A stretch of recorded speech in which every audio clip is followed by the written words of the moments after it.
Más que una radio, uno más de tus sentidos.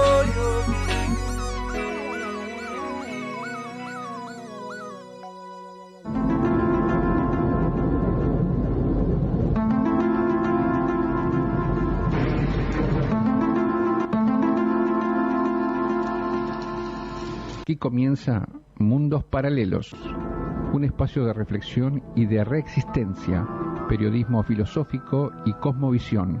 Mundos Paralelos, conduce Giulio Soldani.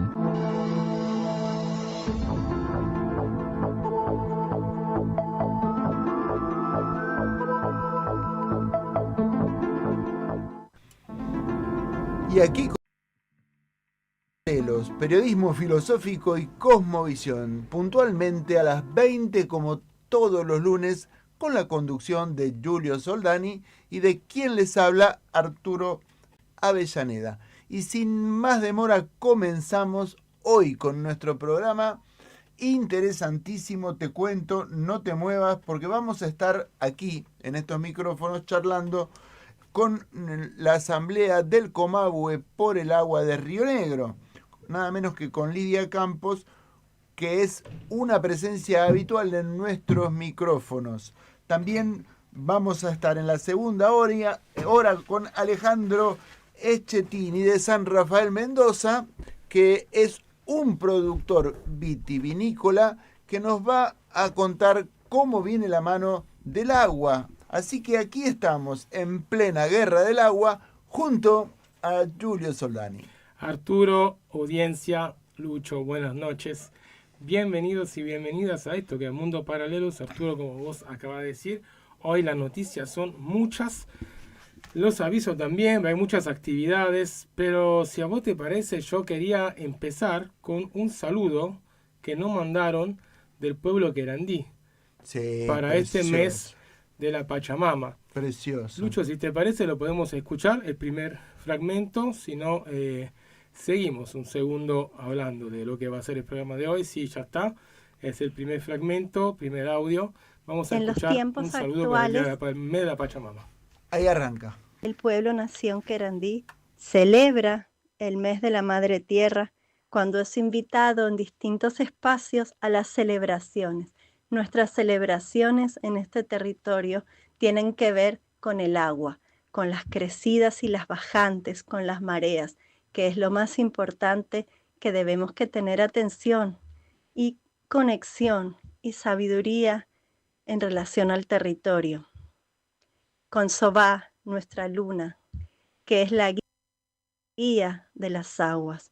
La celebración querandí del nuevo año en el pueblo nación querandí la celebramos en noviembre con la luna roja, Sobá Toya. Maripir, muchas gracias a todas y a todos. Inchalá, inchalajá, hermanos, hermanas. Unjarú, jalaná, inchalajá, inchalá. Saludo con alegría, hermanas, hermanos. Muchas gracias por compartir en su programa, por la escucha, por estar presente, difundiendo los saberes ancestrales de los pueblos indígenas en todos los territorios y en estos tiempos donde hay que estar tan presente y en red, siempre entrelazándonos. Soy Amarí Carla Gorbalam. Chujuaña Paid Alo Oyandé, alfarera y guardiana de la comunidad Telomian Condic del pueblo nación querandí. Quisiera contar en este mes, agosto, donde muchos pueblos, naciones celebran el Día de la Madre Tierra, que el pueblo nación querandí, desde sus tiempos antiguos, no tiene una fecha para celebrar a la Chu, la tierra, en lengua querandí het. Nuestros ancestros, ancestras, agradecían al cotidiano la vida, estar vivos, vivas, tener sus alimentos, andar libres caminando y sostener el hábitat. Por eso, con muy pocas modificaciones en el territorio ancestral, vivían en armonía en los bosques de Tala, su gran casa, en atención de la abundancia de las aguas que aquí tenemos. Aquí, en toda la provincia de Buenos Aires y parte de lo que hoy forman otras provincias el estuario del Plata y distintos lugares donde habitó en el territorio ancestral. Nosotros, nosotras, en el pueblo Nación Querandí, tenemos el Tajalú, que es nuestro camino, el camino de los Talas, en el Ustancalú, que es el despertar o amanecer de cada día, o de los malos tiempos y la oscuridad, donde nos lleva el Walichú, espíritu del mal. Por eso pedimos la compañía de Soichú en todos los caminos, nuestro gran espíritu de la tierra, del bienestar, de la salud y de la alegría, que es la reconstrucción del espacio donde queremos convivir todos y todas, humanos y no humanas, en comunidad, en red, todos los seres de esta tierra, de nuestra gran tierra, de nuestra gran casa. Arturo, hermoso el saludo que nos mandaron las hermanas del pueblo Querandí. La verdad, yo pasé una vez, una noche, de Año Nuevo de este hemisferio, ¿no? En una comunidad de ellos, acá en la cercanía, en la provincia de Buenos Aires. La verdad fue una experiencia muy linda. Fuimos con Luciano, nuestro amigo, hermano que está en Puerto Madryn. Y también para mí fue una noche muy especial, porque por última vez me lo crucé a Darío Duch, al abogado ambientalista indigenista, que después falleció lamentablemente. Le mandamos un gran abrazo al cielo, lo extrañamos muchísimo, Darío. Me lo crucé justo en una balsa cruzando el arroyo para ir a la comunidad. Era la madrugada, creo, de un día 22 de junio, ¿sí? Me contaste, me acuerdo. Sí. Amari está trabajando junto a otros compañeros por la reconstrucción de nuestros sitios históricos, de nuestro patrimonio arqueológico, también dentro de la ciudad de Buenos Aires. Por eso nos pareció oportuno traerla en el mes de la Pachamama, con esta reflexión, este saludo. Van a ser muchos los eventos en el mes de agosto, que es como el principio de año, o como debería ser tenido en cuenta como el principio de año realmente. Según la chacana, ¿no? En el hemisferio sur, ni más ni menos.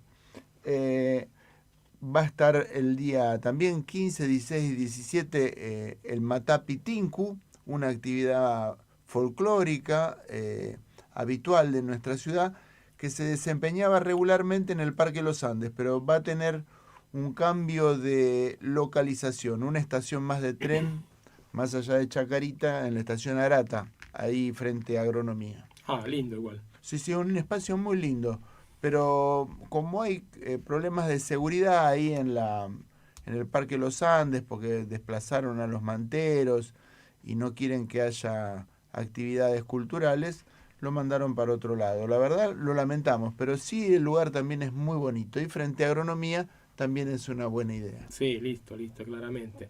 Bueno, Arturo, también recordamos que hace 2 días fue el Día Internacional de los Pueblos Indígenas, de los pueblos originarios, así que también este saludo cabe no solamente en el marco del mes de la Pachamama, que como dijeron muchos no es una efeméride escolar, sino es algo que para esta parte del mundo es realmente un mes de espiritualidad, ni más y ni menos de como el norte del mundo tiene el diciembre y enero, básicamente, ¿no? Navidad, Año Nuevo, etcétera, etcétera. Así que estando conectado con lo que es la tierra, bueno, acá este momento podemos indicar que es ahora.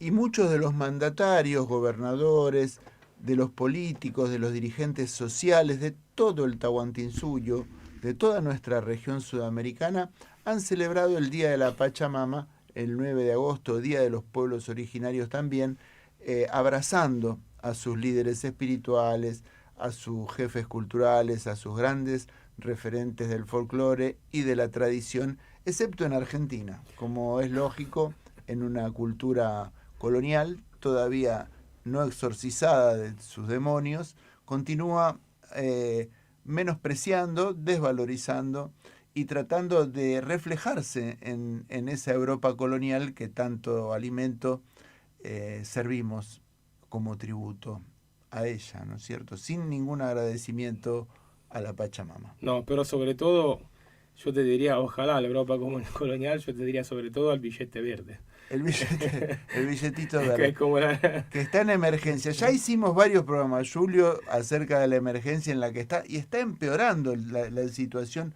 Ya no solo está decayendo el comercio exterior por las sanciones que impuso al comercio exterior unilateralmente los Estados Unidos, sino que también recíprocamente mucha gente elige no viajar a los Estados Unidos y están estimando una merma en el turismo que ronda el 40% del volumen anterior a las sanciones. Impresionante cómo ni siquiera los parientes van a visitar a sus... Bueno, hay excepciones. Yo tuve alguna que fueron a Orlando a visitar a su pariente, pero... Fueron a Orlando, Pero correcto. te puedo Gran decir, capital del turismo infantil. Pero te puedo decir una cosa, los billetes, los pasajes de avión de Milán a Nueva York, el mes pasado, ida y de vuelta salían $342, porque la gente tenía miedo a ser detenida o despachada de vuelta hacia Italia al momento de la llegada a Nueva York. Sí, están es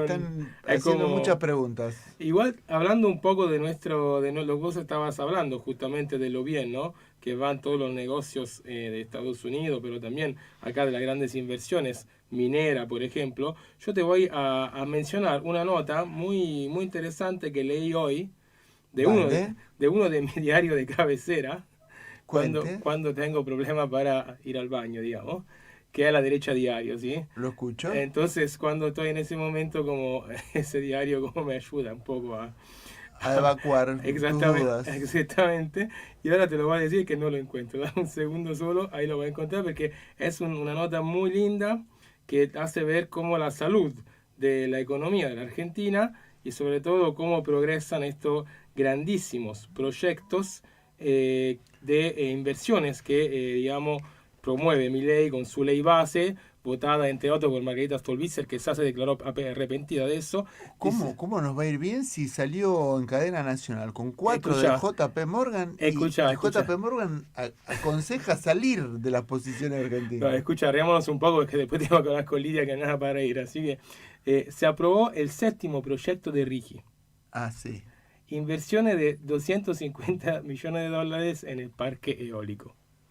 Esta es la 7ª inversión, como que de hace cuánto que está RIGI, más de un año, ¿no?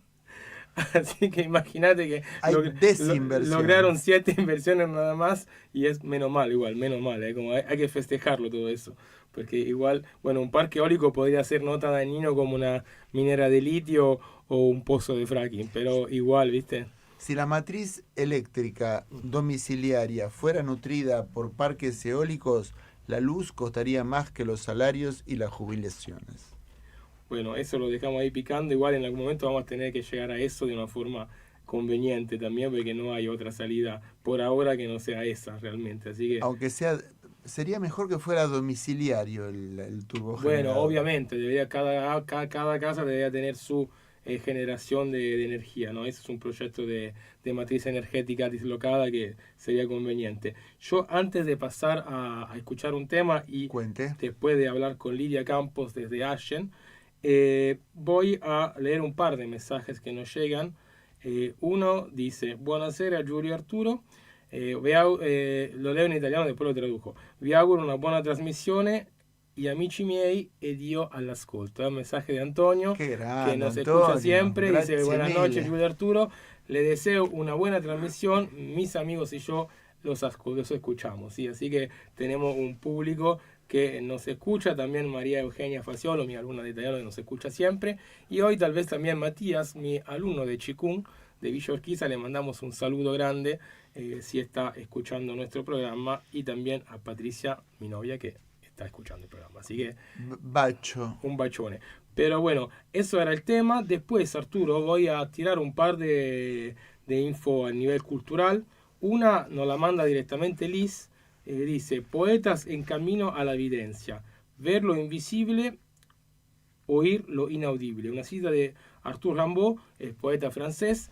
El miércoles 13, o sea, pasado mañana, a las 19 horas, en el Centro Cultural de la Cooperación, Sala Dubrovsky, tercer piso, Avenida Corrientes 1543, hay un evento de poetas: Liliana Riga, Alejandro Longo, los dos argentinos, Ronald Gallardo Duarte de Chile, que va a ser leído por Liz Burman. Así que... Y ahí vamos a estar acompañando a Liz, incluso ayudándola con algo de producción, como no, Liz, querida, buenísimo, te felicitamos desde Mundos Paralelos. Bien, otro más, te lo voy a decir, esto me hago un poco de publicidad, autopublicidad, porque no solamente existe el Día del Inmigrante Italiano, sino acá en la Argentina, y gracias al general Perón, tenemos el Día del Inmigrante en general, dedicado a todos los inmigrantes. Es normalmente el 4 de septiembre. Nosotros, como Nueva Italia, Academia de Italiano Virtual, pero también Asociación de Servicios Culturales, lo vamos a festejar el 6 de septiembre, un sábado, a las 18 horas. Falta mucho, pero ya lo voy anunciando.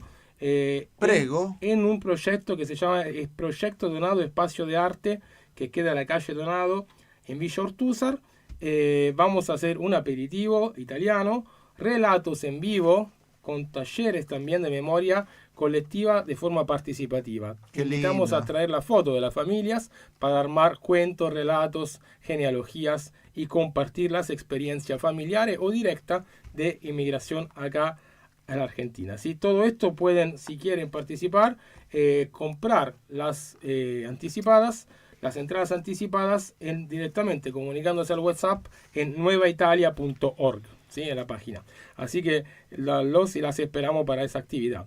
Y Arturo, yo te diría, vamos a escuchar un tema de nuestro amigo Millán Nahuel desde Chubut y luego vamos a hablar con Lidia, ¿te parece? Perfecto. Vamos a la tanda, Lucho, y nos vamos con un tema, claro que sí.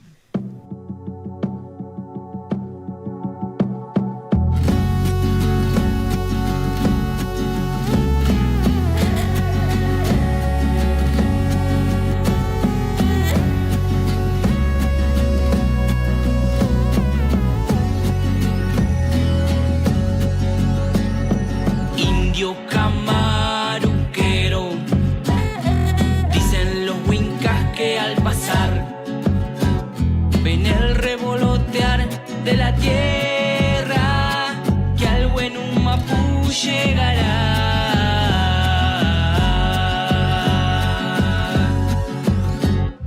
Indios camaruqueros, dicen los huincas que al pasar no entienden por qué es que roga a mi pueblo y solo atinan a denigrar.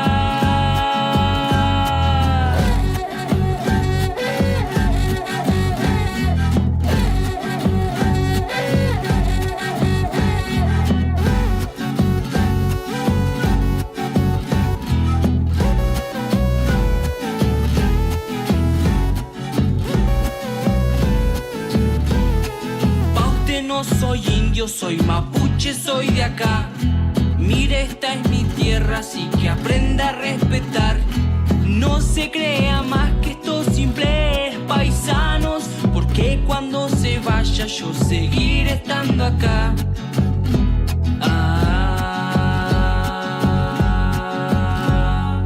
Mari Mari Pupeñi, Mari Mari Pulamien, Mari Mari Pulonco Pumachi, Mari Mari Puerquén, Mari Mari Pu Papay, Mari Mari Pu Chachay, Mari Mari Pu Pichiche, Mari Mari Compuche, Brian Millanahuel Piñeta Inche, Millanahuel Piñeita Ñiwi, Usame Tañima Putun Meu, Neuen Tule Munta Mi Puche, Amule Petain Weichan, Amule Petain Neuen, Amule Petain Muñen, Mari Chihuahua y Compuche, Mari Chihuahua.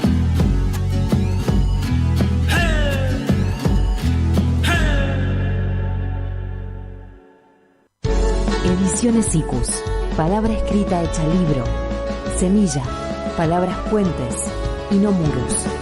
Libros para construir comunidad, conciencia y una cultura de hermandades.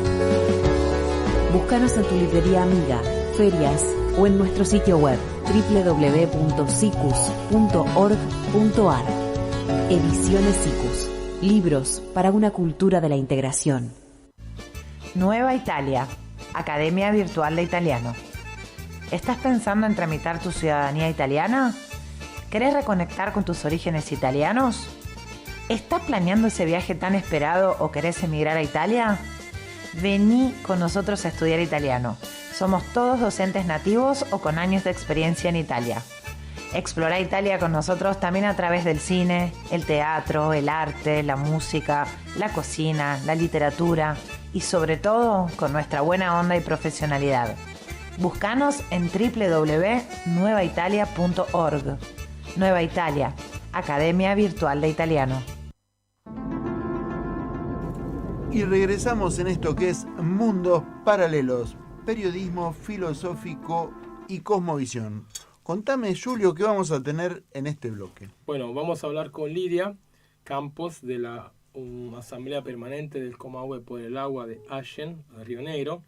Y habíamos quedado con ella de palabra para hablar un poco de la historia de esta asamblea, que yo vine a hacer, básicamente, en 2012, 2013, en esa época, cuando empecé también a movilizarme sobre el tema del fracking, viviendo en Neuquén, y movilizando, digamos, desde una asamblea barrial, primero de una huerta orgánica, porque habíamos entendido que iban a contaminar el agua con el fracking. Yo, te soy sincero, Arturo, no tenía idea de la envergadura que podía tener ese tipo de proyecto.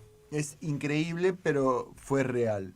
Nosotros también, justo en el 2012, lanzamos la carrera por el agua y atravesaba tanto Río Negro como Neuquén y las zonas actualmente afectadas. Zonas que más tarde recorrí personalmente el árido en varias oportunidades porque ocurrían muchas cosas raras, incendios forestales intencionales sin una causa aparente, ni rodeos, ni cambio de uso del suelo, que suelen ser los métodos por los cuales se utiliza el fuego para desmalezar, para desmontar el campo pampeano. Pero no, había algo raro que estaba por debajo, y es el fracking. El fracking ha entendido que ese territorio era un territorio de descarte, una zona de sacrificio, y aplicó entonces una política de desplazamiento forzoso sobre la población y sobre las actividades del superficiario, o sea, del tenedor de la tierra, el tenedor ancestral, incluso aquel que no produce ningún impacto negativo sobre el medio ambiente con su hacer cotidiano. Para nosotros fue una sorpresa porque hasta adentro de las chacras aparecieron pozos de fracking, exponiendo incluso a la población urbana a respirar gases o a las emanaciones accidentales de otras sustancias que se utilizan y que fuimos descubriendo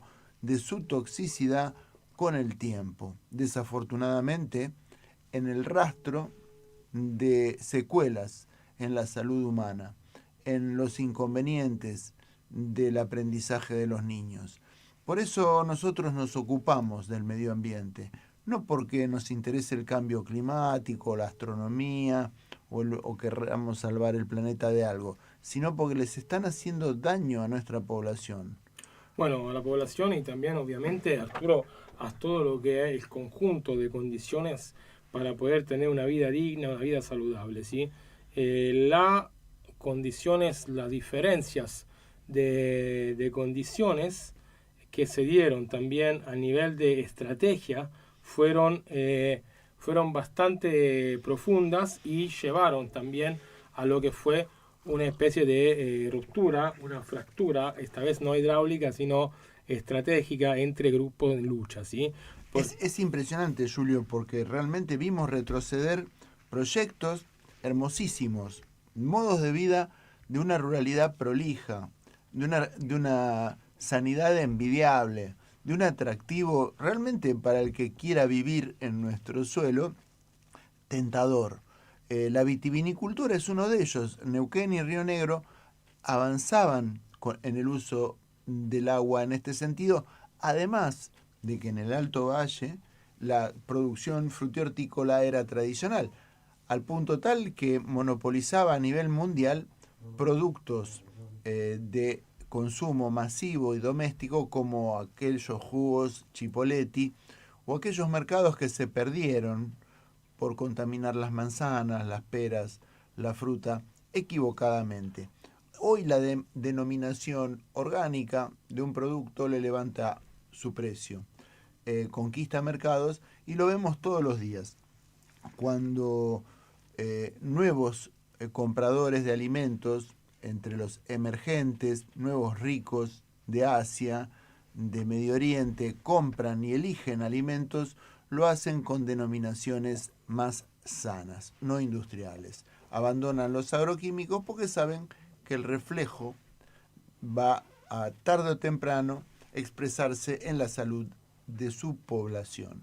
Entonces, seguimos con el doble de interés y la apreciación minuciosa, entonces, no es ocioso tenerla cuando analizamos cuál es el modelo económico que nos están tratando de imponer estos políticos amaniados a las multinacionales que tienen como objetivo radicarse en nuestro país bajo la bandera del extractivismo. Bueno, la cosa preocupante, Arturo, como te contaba un poco anteriormente, que en un momento estos negocios tienen obviamente sus estrategias de RSI, de responsabilidad social empresarial, y cada estrategia está pensada para entrarle a las comunidades de una forma diferente, ¿no? Según el tipo de comunidad, sean comunidades indígenas, sean comunidades rurales o semirurales, urbanas, ¿no?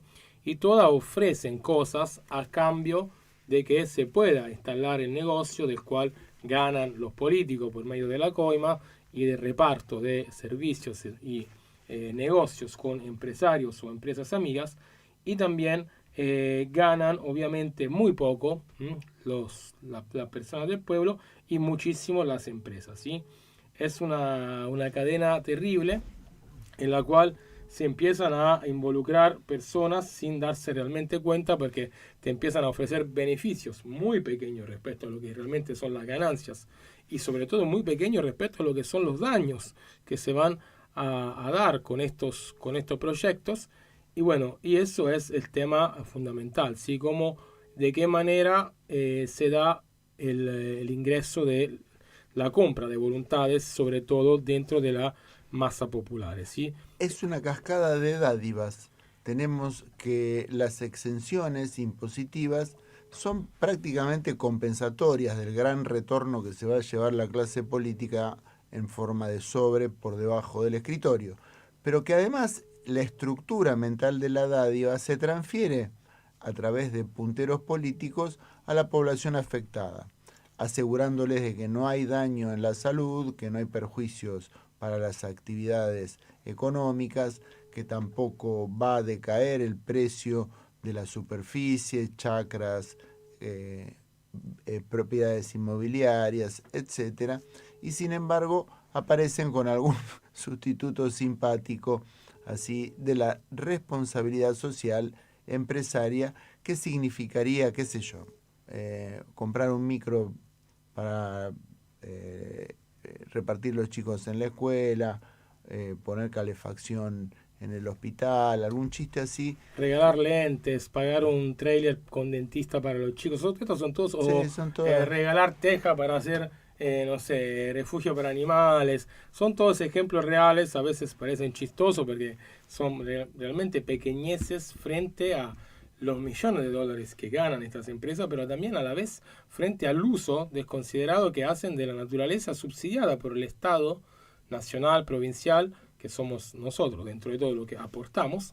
Y bueno, el tema es así, ¿no? Y la cosa interesante es que existieron diferentes estrategias de lucha. Para mí existe solamente una válida, las demás son muy como abiertas a que todo esto penetre el territorio y reviente todo. Y es muy fácil, son 3 palabras, Arturo, ¿la conoces? No es no. No es no, porque además de la naturaleza y de la salud, se parasitan tu matriz energética. El interconectado de la luz, en general, tiene un precio favorito o no directamente, pagan directamente ningún canon por el uso de la electricidad en actividades que llevan muchísimo más electricidad que la ciudad. En el caso de la minería, el fracking, etcétera, etcétera, sobre todo. Y también usan el drenaje de agua. No pagan por el agua en su estado originario de pureza, que tiene un precio internacional que es ignorado. Simplemente usan millones de litros de agua, la soterran para poder levantar la presión de los pozos, etcétera, etcétera. Millones de litros de agua que no pagan. También drenan lavados de sus residuos en nuestros torrentes, generando tremenda contaminación y, lo que es peor incluso, la contaminación misma de las napas freáticas, que son inyectadas con sustancias para provocar entonces la emanación del gas que buscan comercializar. Todo un gran desastre en manos de ningún criterio. En más de una oportunidad yo he denunciado la connivencia de otros organismos que suelen disimular o pasar desapercibidos en esta toma de decisiones. Uno de ellos es el CONICET, Julio. Yo he emprendido varias veces campañas de señalamiento de que el CONICET está avalando el extractivismo en todos los territorios del interior de Argentina sin una opinión en contra. Y muchos actualmente... Espera, Arturo, eso a nivel, digamos, de... El CONICET también es un gigante, ¿no? Dentro del CONICET, obviamente, las corporaciones, las que tienen peso porque ponen plata, son la mayoría, pero después también, sobre todo del área de humanidades o del área de algunas veces de biologías, así, hay voces críticas dentro del CONICET.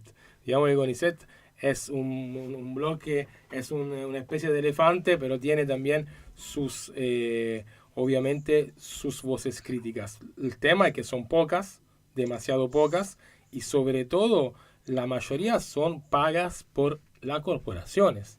Y en materia social, no en materia productiva. O sea, si es para quejarse está bárbaro, pero si es para poner un mango, ninguno. O sea, directamente donde aparece el billete desaparece el CONICET. Habría que ver, habría que lograr que desde el CONICET, bueno, hay compañeros y compañeras igual que levantan la voz, son muy pocas, ese es el problema, porque también es un riesgo hacer eso, regar que no te cortan el sueldo como investigador. Claro, se quedan sin el cargo. ¿Entendés? Ese es el tema. Desaparece el cargo. Exacto. Y chau pichu. Exactamente. Bueno, pero Arturo, por fin la tenemos en línea a Lidia, desde Allen, Río Negro. Lidia, logramos llamarla. Lidia, buenas noches. Lidia Campos, ¿cómo estás? Gracias por venir con nosotros acá en Enfriame la Boca, Mundos Paralelos. Bueno, se dio. Buenas noches. ¿Cómo están, Arturo? ¿Cómo está Julio? Lidia, un fuerte abrazo desde aquí, Buenos Aires, FM La Boca, para allá, para Río Negro, querida. Espero que estén muy bien. Un saludo a Juan Carlos también. Le mandamos un abrazo grande. Sí, porque te estaba intentando de comunicarse con su teléfono, porque no sé qué pasó con el teléfono. Algo rarísimo. Qué raro. No, lo que sí está, me estoy quedando sin almacenamiento, porque viste que como estamos viviendo tan acelerado, estamos en tantos grupos con situaciones de alerta, que puede ser eso. Tendría que limpiarlo, tendría que volver a reiniciarlo. Puede ser. Bueno, ya está. Olvidemos. Lidia, nosotros habíamos quedado que íbamos a hablar un poco del cumpleaños de la Asamblea Permanente del Comahue por el Agua de Allen y recorrer algunos hitos, digamos, de la Asamblea. No importa si desde el punto de vista, digamos, de la negatividad, de la positividad, pero cosas contundentes que marcaron la historia del territorio de Allen, del Alto Valle, ¿no? De la población local y también de lo que es la matriz productiva, etcétera. Así que te escuchamos. Contanos un poco, nosotros te escuchamos tipo relato, tipo niños, Arturo.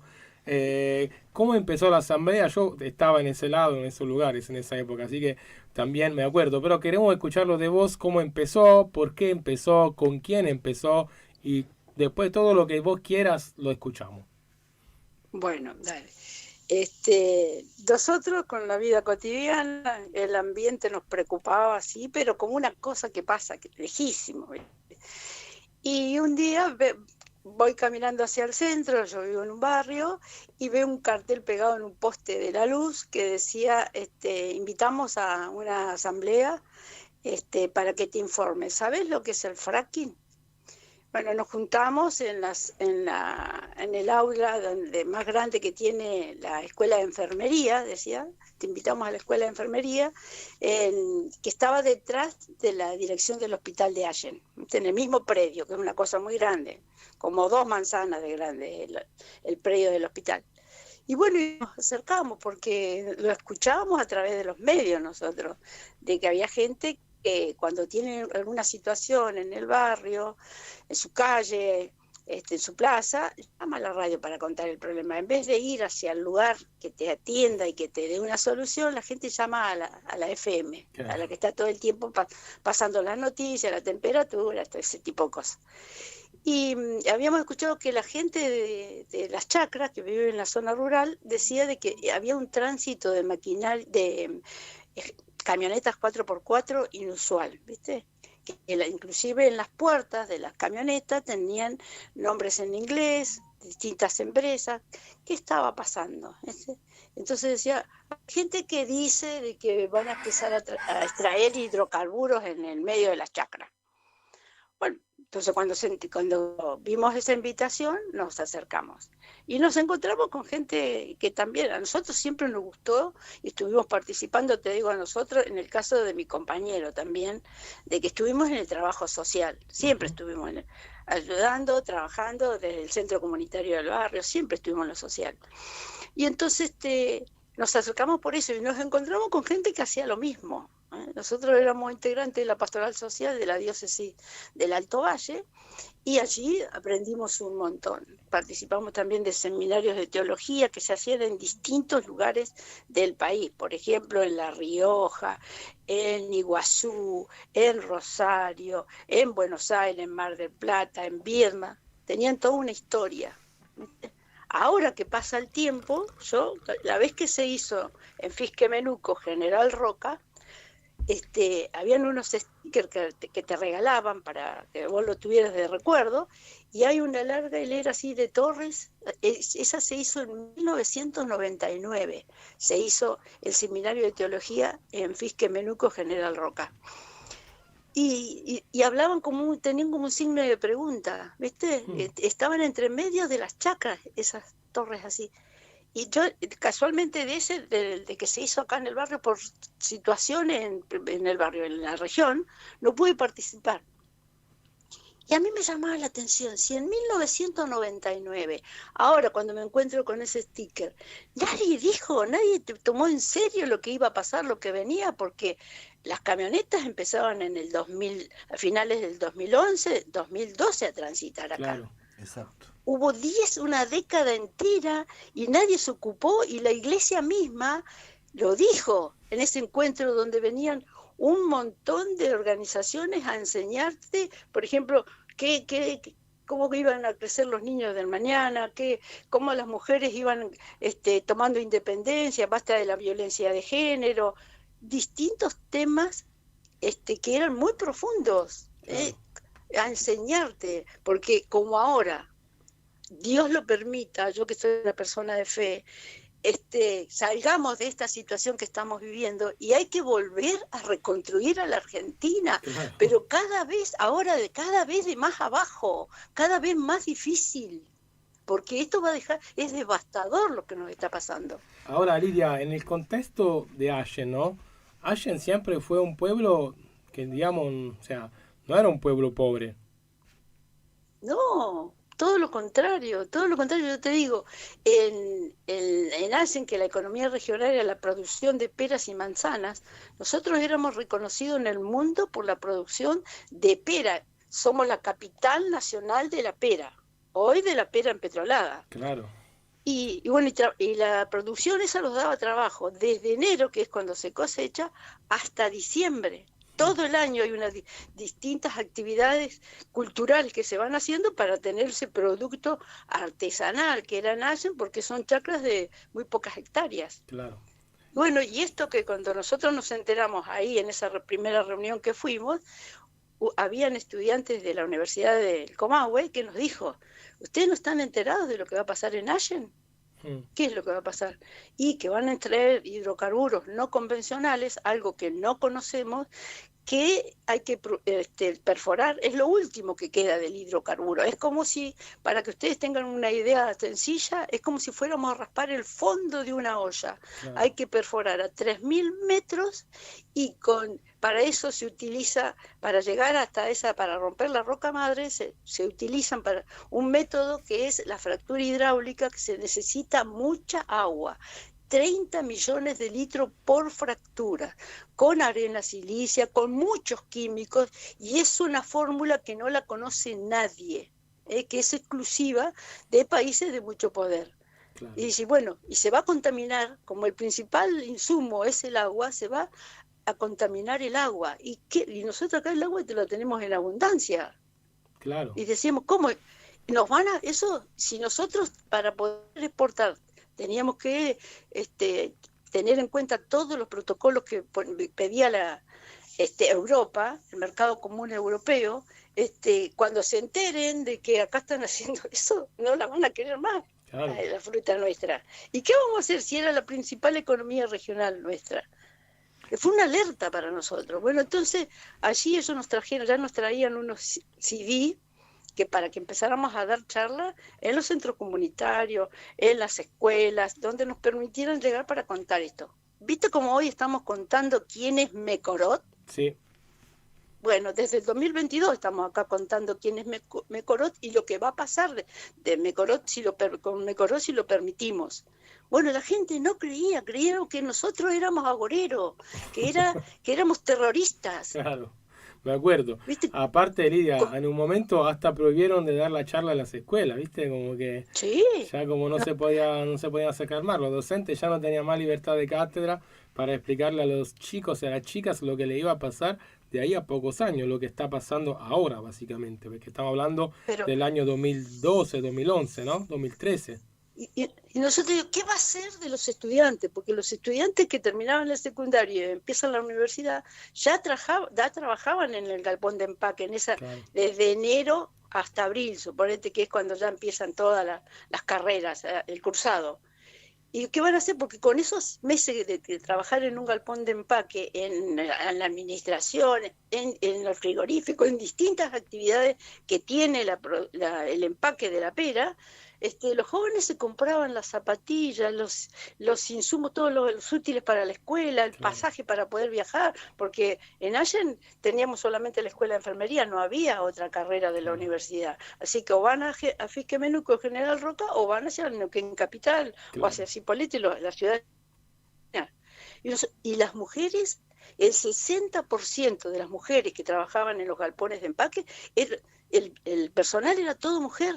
Claro. ¿Qué van a hacer? Y hoy las mujeres son jefes de familia. En esa época ya también. Y la mujer tenía otro espíritu. Inclusive la mujer se sentía más independiente, no dependía de nada, porque el tener el trabajo, vestía a los niños, traía la comida a la casa y guardaba para cuando hay actividades que la mujer no la puede hacer en la chacra. Claro. Igual, de todas maneras, te digo que la gente que vive en la chacra, trabajan los hijos, trabaja la mujer y todo el año es un buen trabajo. Hoy eso ya se perdió. Sí, claro. Bueno, cuando fuimos a esa charla, los estudiantes que vinieron de la universidad, digo, olvídense de la producción de peras y manzanas. Eso se termina todo, porque hoy, con que es todo tecnología, al instante se van a enterar en Europa de lo que está pasando en el medio de las chacras. ¿Y por qué venían a las chacras? Es así.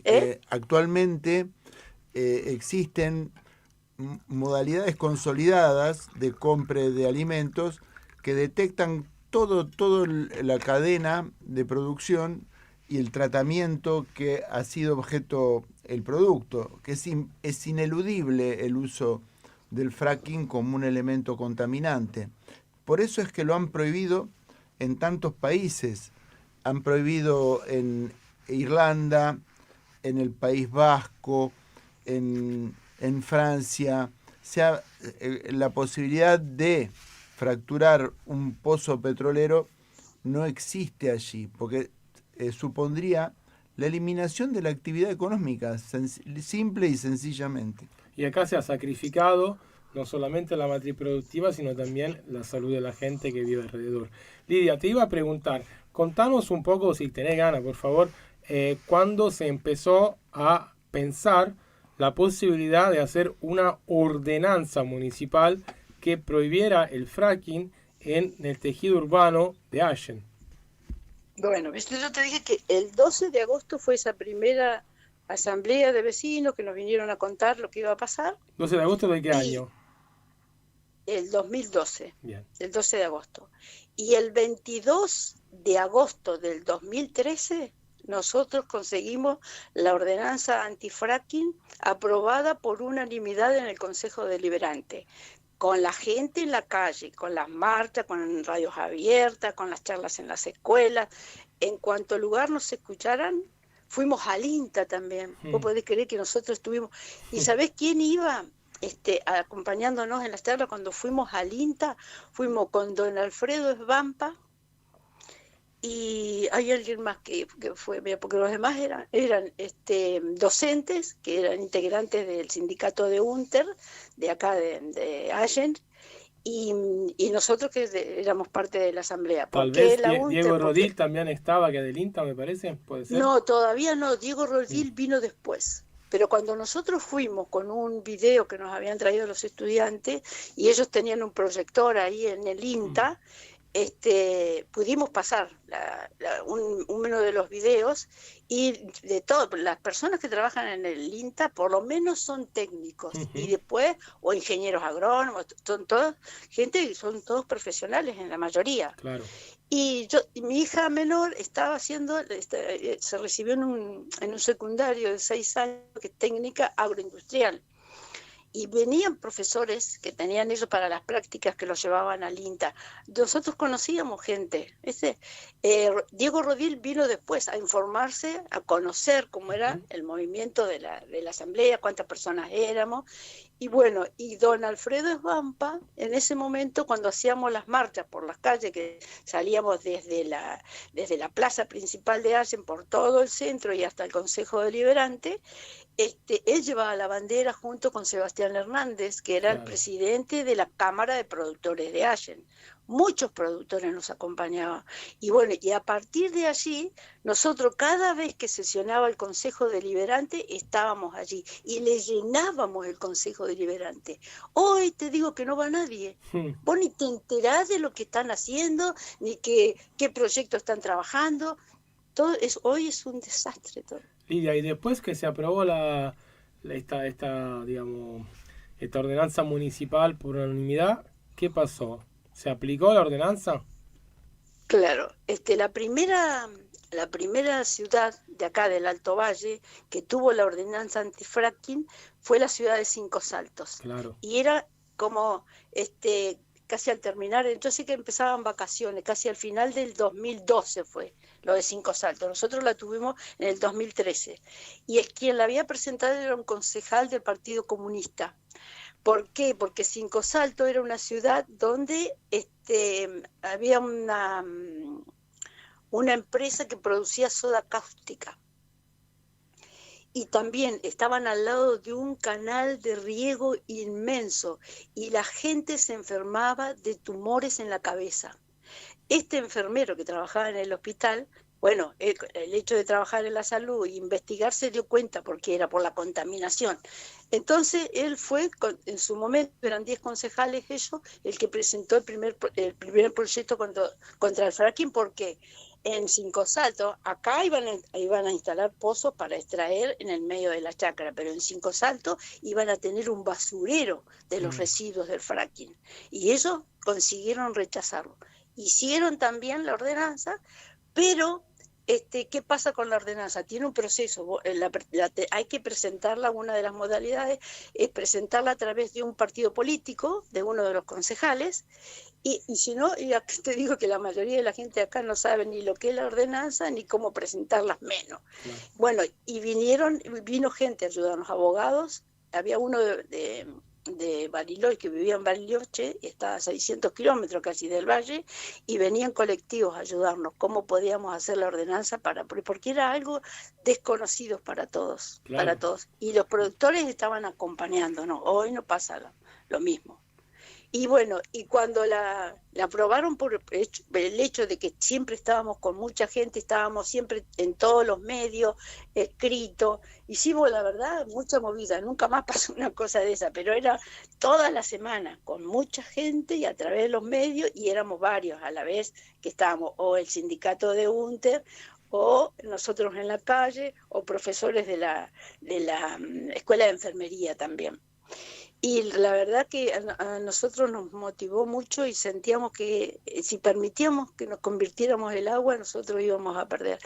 Y todo lo que nos dijeron los chicos, si ustedes lo permiten al fracking en el medio de las chacras, hayan declarado zona de sacrificio. Y olvídense de poder alimentarse de lo que ustedes estaban produciendo. Se termina todo lo que ustedes quieran, se le va a contaminar el aire, se le va a contaminar la tierra, se le va a contaminar el agua y lo van a saquear. Y tal cual, después de nosotros vamos a cumplir 13 años el 12. Y mañana. Y ¿cómo es? Y no mintieron en nada. Lidia, correcto. Estamos atentos también a las zonas que abandonan ya la actividad, porque el periodo de extracción del fracking es bastante breve. No sé si un pozo tolera más de 2 o 3 operaciones de fractura de una manera rentable, de modo que ya debe haber chacras abandonadas. ¿Le siguen pagando el alquiler a los chacareros? Eso no te lo puedo decir. Lo que sí te digo, que al lado de las locaciones, las chacras que están allí están abandonadas y no se trabaja más. No se le hace tratamiento a las plantas, que se las podan, que le cortan, se desmaleza, nada de eso. Todo está muriendo directamente. Y bueno, y el gobierno, cuando los productores, ¿cómo hicieron para silenciar a los productores? Bueno, les dio a esos que estaban al lado de las locaciones, les daban un subsidio para la fruta que ellos no podían vender, que no se puede comer.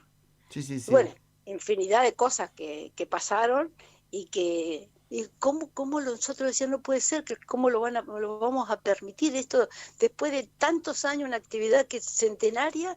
¿Qué van a decir nuestros ancestros?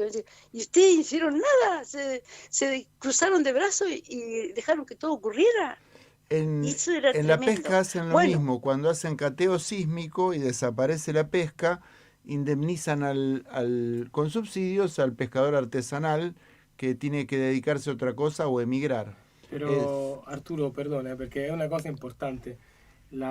Finalmente esta ordenanza municipal fue vetada por... Claro, ¿qué pasa cuando yo te decía hoy con el proceso de la ordenanza? Claro. La ordenanza, bueno, los concejales, que son autoridades elegidas por el voto popular, representan al pueblo. ¿Qué pasa entonces? Una vez que está aprobada, todo un registro, y esa ordenanza pasa al Ejecutivo. Y en ese caso nosotros teníamos una intendenta mujer que era médica obstetra, y bueno, ella tenía varias posibilidades. Entre ellas era aprobarla o vetarla, y si no, hacerla más fácil, pasársela al gobierno de la provincia, que era la que había traído la propuesta de extraer hidrocarburos en el medio de las chacras. Claro. ¿Y por qué hacen? Porque tenemos políticos corruptos. Eso es. Porque ¿qué hizo la intendenta? Ni la aprobó ni la vetó, sino que le dejó al gobierno provincial en ese momento. Y el gobierno lo hizo a través del Tribunal de Justicia. Pero antes de eso, nosotros volvió al Consejo Deliberante la ordenanza. Y nosotros allí, como había sido votada por unanimidad, le pedimos que necesitábamos un solo concejal de los 8 que la habían votado, que nos acompañara para ir a presentar un recurso extraordinario ante el Superior Tribunal de Justicia de Río Negro. ¿Podés creer que de los 8 que votaron por unanimidad, ninguno nos quiso acompañar? Le puedo creer, Lidia, perfectamente, porque hubo, las malas lenguas dicen que hubo un telefonazo ahí. No, nosotros nos dijeron que los distintos bloques, por los distintos bloques pasó, en ese momento era Apache la empresa, con un maletín grandote pasó por cada uno de los bloques, y los que fueron empezaron la gestión. En ese momento iban en bicicleta, y cuando terminó los 4 años de gestión se fueron en una 4x4. Bueno, Lidia, yo te quiero recordar, ¿no?, que nosotros compartimos mucho de esos momentos. y en un momento se me dio la posibilidad de viajar a Estados Unidos para llevar una muestra sobre el agua y bueno, por lo menos la empresa Apache ha sido escrachada por mí y una serie de compañeros y compañeras de Texas, Houston. Teníamos fotos. Exactamente, Fotos en Texas fue creo el único scratch internacional que se hizo desde el Alto Valle. Lamentablemente los medios del lugar lo taparon porque obviamente había problemas con otro tipo de negociaciones de otras luchas paralelas. Pero bueno, eso fue una cosa muy importante que lamentablemente nos saltó a la prensa, pero fue el único momento en que Apache realmente pagó el costo social y político de su actuación en el Alto Valle. También recordamos que no fue solamente en Allen, también fue en la comunidad de Ñelaicó, donde murió Cristina Lincopán, la Lonco, a 36 años. También fue por la contaminación, del aire. Claro, por la contaminación. Las enfermedades respiratorias que vienen después, sí. Claro. Pero vos estuviste antes, en otro momento, en el Consejo Deliberante, cuando, nosotros, todo silencio y nadie decía nada cuando la intendenta no la vetó y le dio la posibilidad al Superior Tribunal de Justicia que la declara inconstitucional. Nosotros cuando nos enteramos a través del diario Río Negro, que es el diario más antiguo de la Patagonia, hicimos otra marcha que ahí vino gente de todo el valle a acompañarnos, éramos muchísimos los que estábamos. Y entonces, cuando faltaba una cuadra y estaban medios de Buenos Aires, medios nacionales, muchísima gente. Cuando íbamos llegando una cuadra antes de llegar con la marcha al Consejo Deliberante, estaba la policía y había una amenaza de bomba en el Consejo Deliberante y no nos dejaban entrar. Sí. Pero con la presión nuestra, porque nosotros estábamos muy dolidos por todo, porque eso en agosto fue aprobada la ordenanza y lo que pasó fue en noviembre, después cuando el Superior Tribunal de Justicia la declara inconstitucional. Todo ese poco tiempo había mucho, ¿no? Que decían, no, es decir, esto no la van a aprobar, y estábamos pendientes, porque sabíamos que si rechazaban una ordenanza se caían todas las otras que se habían conseguido de las ciudades que estaban aguas abajo. Claro. General Roca, Fiquemenuco, Villa Regina, todas las localidades por donde va el Río Negro, que desemboca en Viedma, la mayoría de las ciudades que eran todas productoras de frutales o de distintos alimentos, ¿no? Y se iban a caer porque el agua va para allá y van a seguir perforando. Donde haya hidrocarburos van a seguir perforando, saqueando. Bueno, Lidia, también hay que recordar bien el tema de que las autoridades locales, por ejemplo, como la IC, ¿no? La Autoridad Interjurisdiccional de Cuenca, que era la que manejaba lo que era las aguas, las cuencas del Río Negro, del Río Limay, en realidad siempre apoyaron esto, ¿sí? Nunca tuvieron una postura clara, fuerte, contundente en contra del avance de este proyecto de muerte, básicamente. No, pero sí, nosotros hacen parte del yacimiento Vaca Muerta, y Neuquén apostó de lleno. En ese momento el gobernador era Zapag, y precisamente el presidente de la AIC, de la Autoridad Interjurisdiccional de Cuenca, era otro Zapag, claro. Una familia de muchos integrantes y de muchos años que estaba en un partido que era federal y que en la actualidad es realmente ya se perdió también. Tenían Zapag, que llegó a ser senador, y gobernador, era de gestión en gestión, siempre había un Zapag.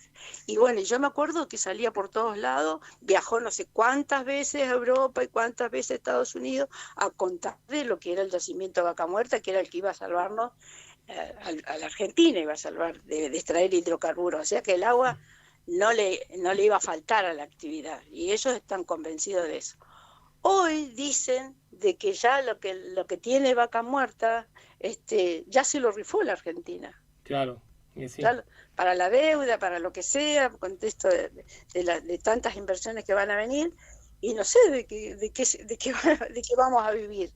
Es tremendo, el futuro cada vez más oscuro. Está el mito, corre la voz que Vaca Muerta nos va a salvar para los próximos no sé cuántos miles de millones de años, cuando en realidad se trata de un yacimiento, primero de no convencional, así que no se sabe cuánto se puede extraer, porque cuantificar la posibilidad de extracción no es tan fácil por la formación rocosa, por el hidrocarburo mismo. Segundo, un lugar como Bañuelos está llegando de temblores, de terremotos, en una zona que nunca fue sísmica en la historia. Y después, bueno, está lo del agua, está lo de las inversiones que no llegan, está lo de la deuda, está lo de la exportación de ese hidrocarburo que debería haber sido por lo menos para la Argentina y se va para otro lado, para Estados Unidos, para Italia. Es como... es así. Bueno, casualmente porque hablabas de la cuenca, viste que en la cuenca del Limay hay 5 represas. Uh-huh. Y bueno, y en el 2023 estaban concesionadas por 30 años. Se venció eso en el 2023, justo cuando ganó las elecciones el actual presidente que tenemos. Sí. Y bueno, y a partir de allí Nación se arroga el derecho de volver a hacer negocio con esas represas.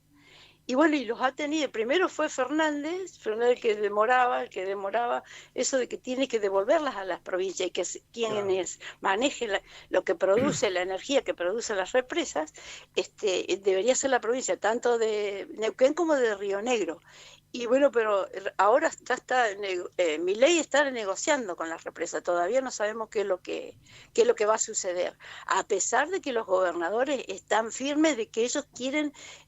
porque es el 51% va a ser del Estado Nacional y el resto va a ser de las empresas que vienen a invertir.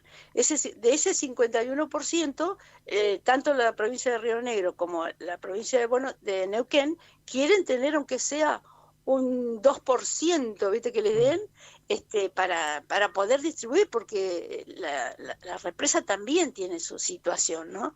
Y además son tienen muchos años. Claro.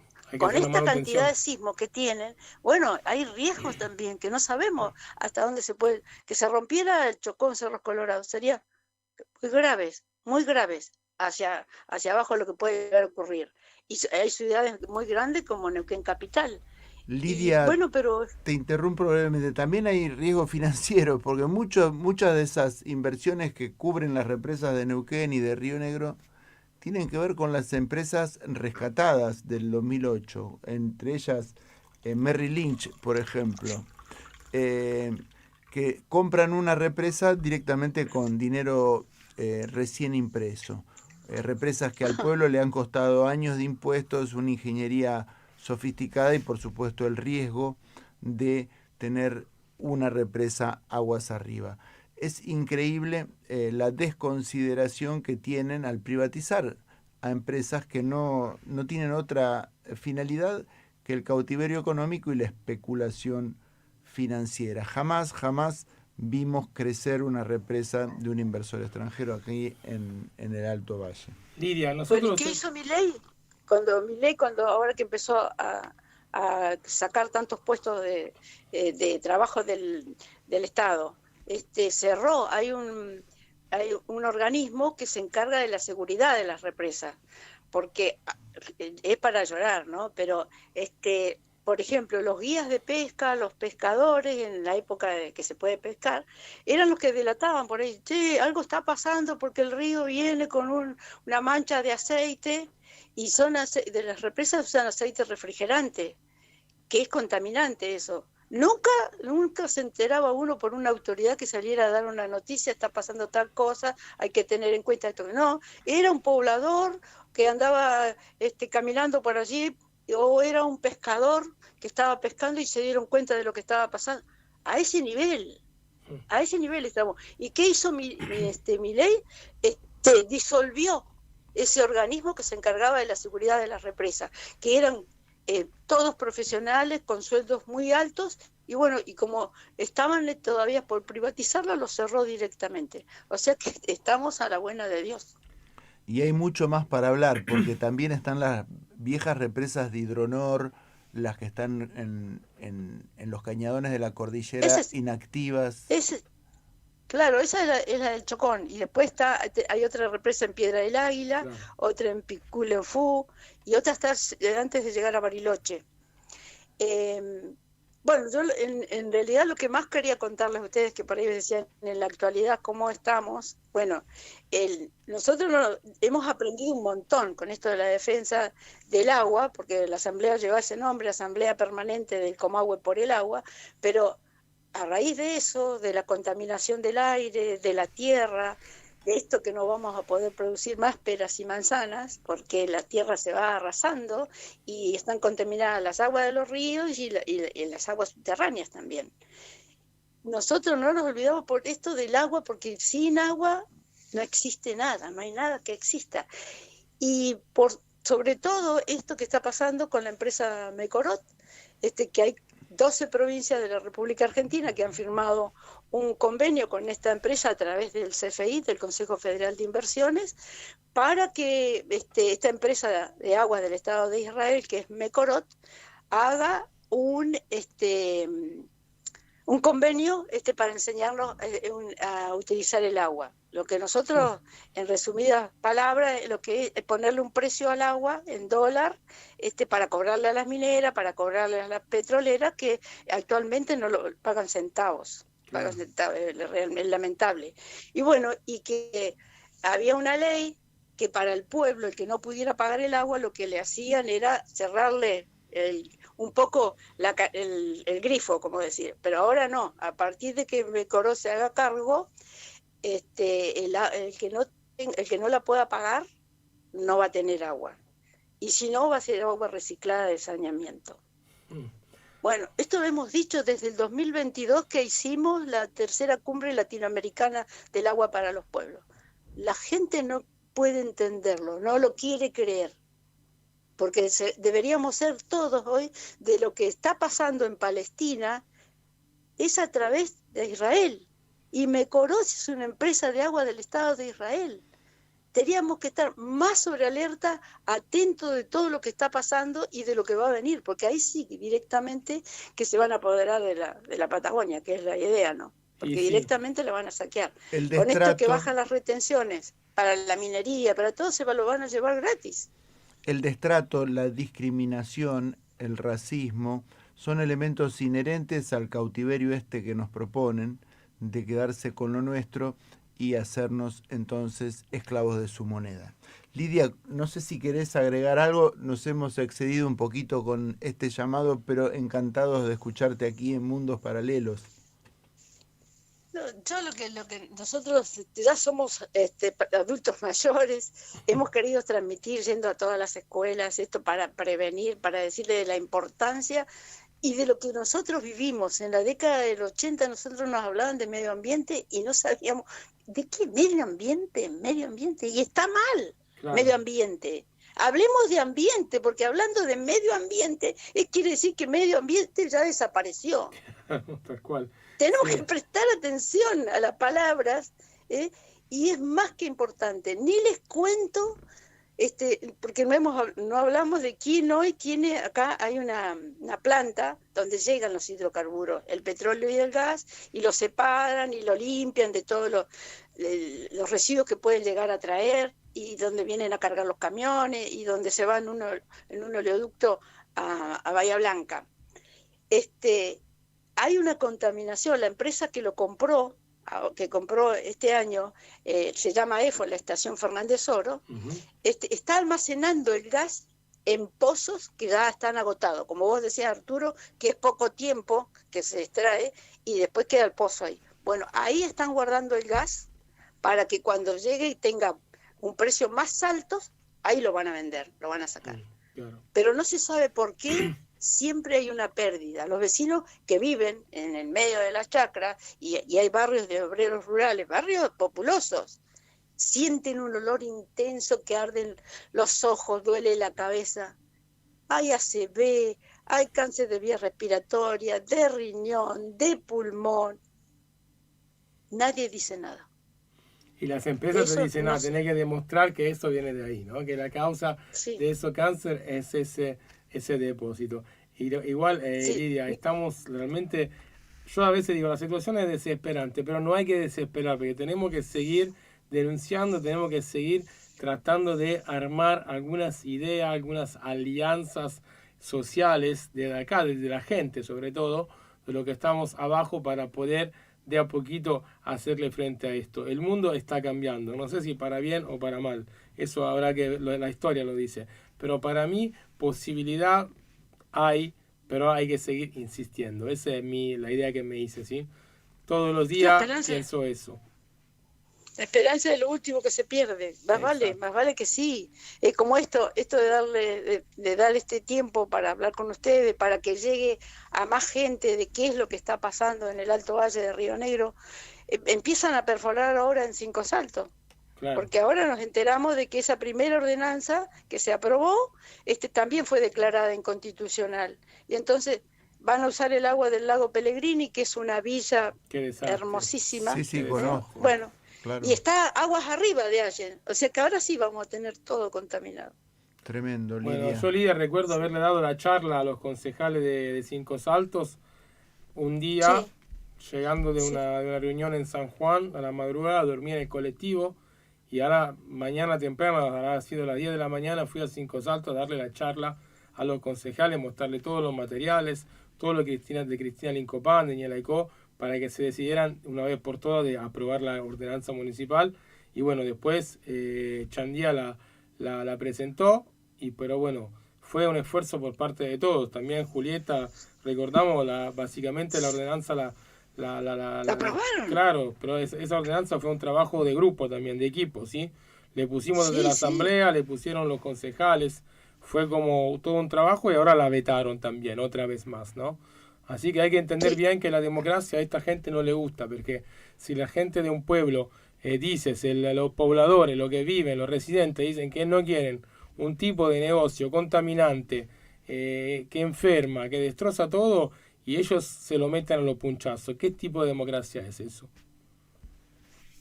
No, es una mentira, realmente es una mentira. Si te contara ahora que estamos en campaña, la gestión actual tiene como 10 partidos de colectora para las elecciones. Pareciera que está un poco asustado, pero es eso, vienen comprando con ese porcentaje en que dan las regalías de los hidrocarburos, vienen comprando voluntades.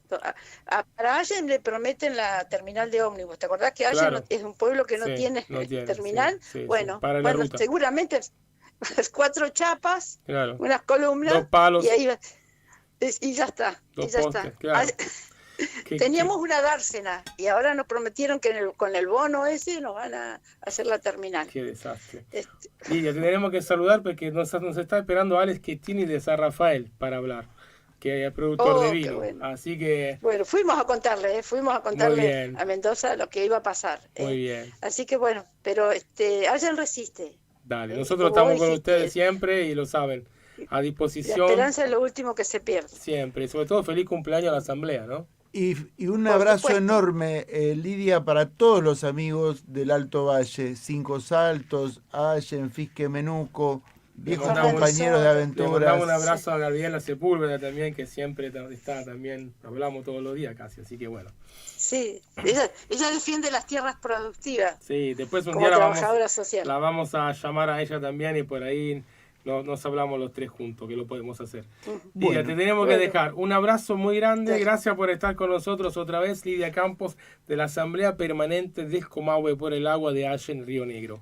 A quien saludamos amablemente y nos despedimos con una breve tanda y enseguida regresamos en esto que es Mundos Paralelos. Periodismo filosófico y cosmovisión. Nunca callamos la boca. Nunca callamos la boca. Nunca callamos al rock nacional. LK11, con 30 años de música, remasteriza su legendario tema. Gendarmería.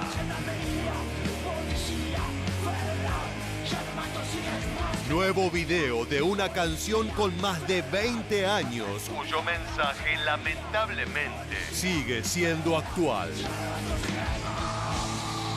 LK11, Gendarmería.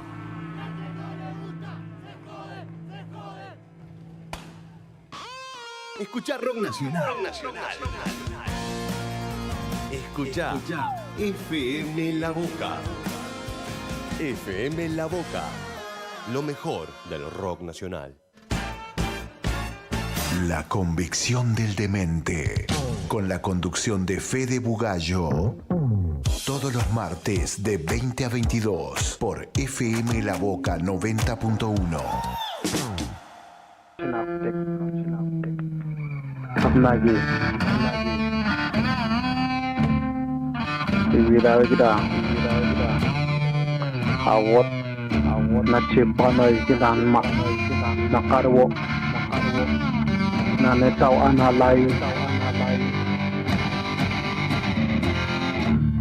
Nadakse Terakro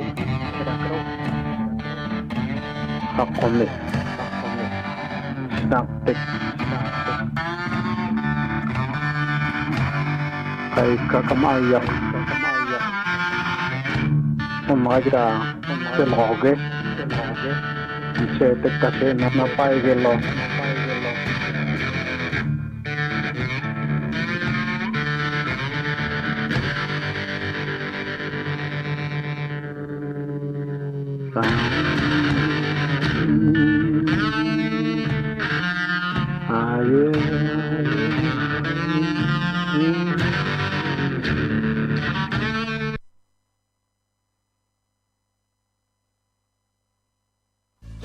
Nueva Italia, Academia Virtual de Italiano. ¿Estás pensando en tramitar tu ciudadanía italiana? ¿Querés reconectar con tus orígenes italianos? ¿Estás planeando ese viaje tan esperado o querés emigrar a Italia? Vení con nosotros a estudiar italiano. Somos todos docentes nativos o con años de experiencia en Italia. Explora Italia con nosotros también a través del cine, el teatro, el arte, la música, la cocina, la literatura y sobre todo con nuestra buena onda y profesionalidad. Búscanos en www.nuevaitalia.org. Nueva Italia, Academia Virtual de Italiano. Mundos paralelos, periodismo filosófico y cosmovisión. Arturo, hay un mensaje de un oyente, dice: buenas noches, Julio Arturo, estoy escuchando atentamente lo del fracking. Lamentablemente es como aquella milonga de Marcelo Verbel, El Embudo, que después la hizo León Gieco. ¿Cómo puede ser que pase esto siempre a nuestros hermanos originarios y zonales? Les dan los espejos que no muchos aceptan, pero me da mucha bronca, porque eso empieza con el Ejecutivo y después expanden hacia los lugares donde hay riqueza natural, manufactura, y le sacan todos. Mucha bronca me da, y todo boludeando con el teléfono. Sebastián nos manda este mensaje. Sebastián, es así. Nosotros nos ocupamos de este escenario particular que tiene a nuestros territorios por escenario y que personifica la figura del ocupante en detrimento de los intereses, de las aspiraciones del habitante.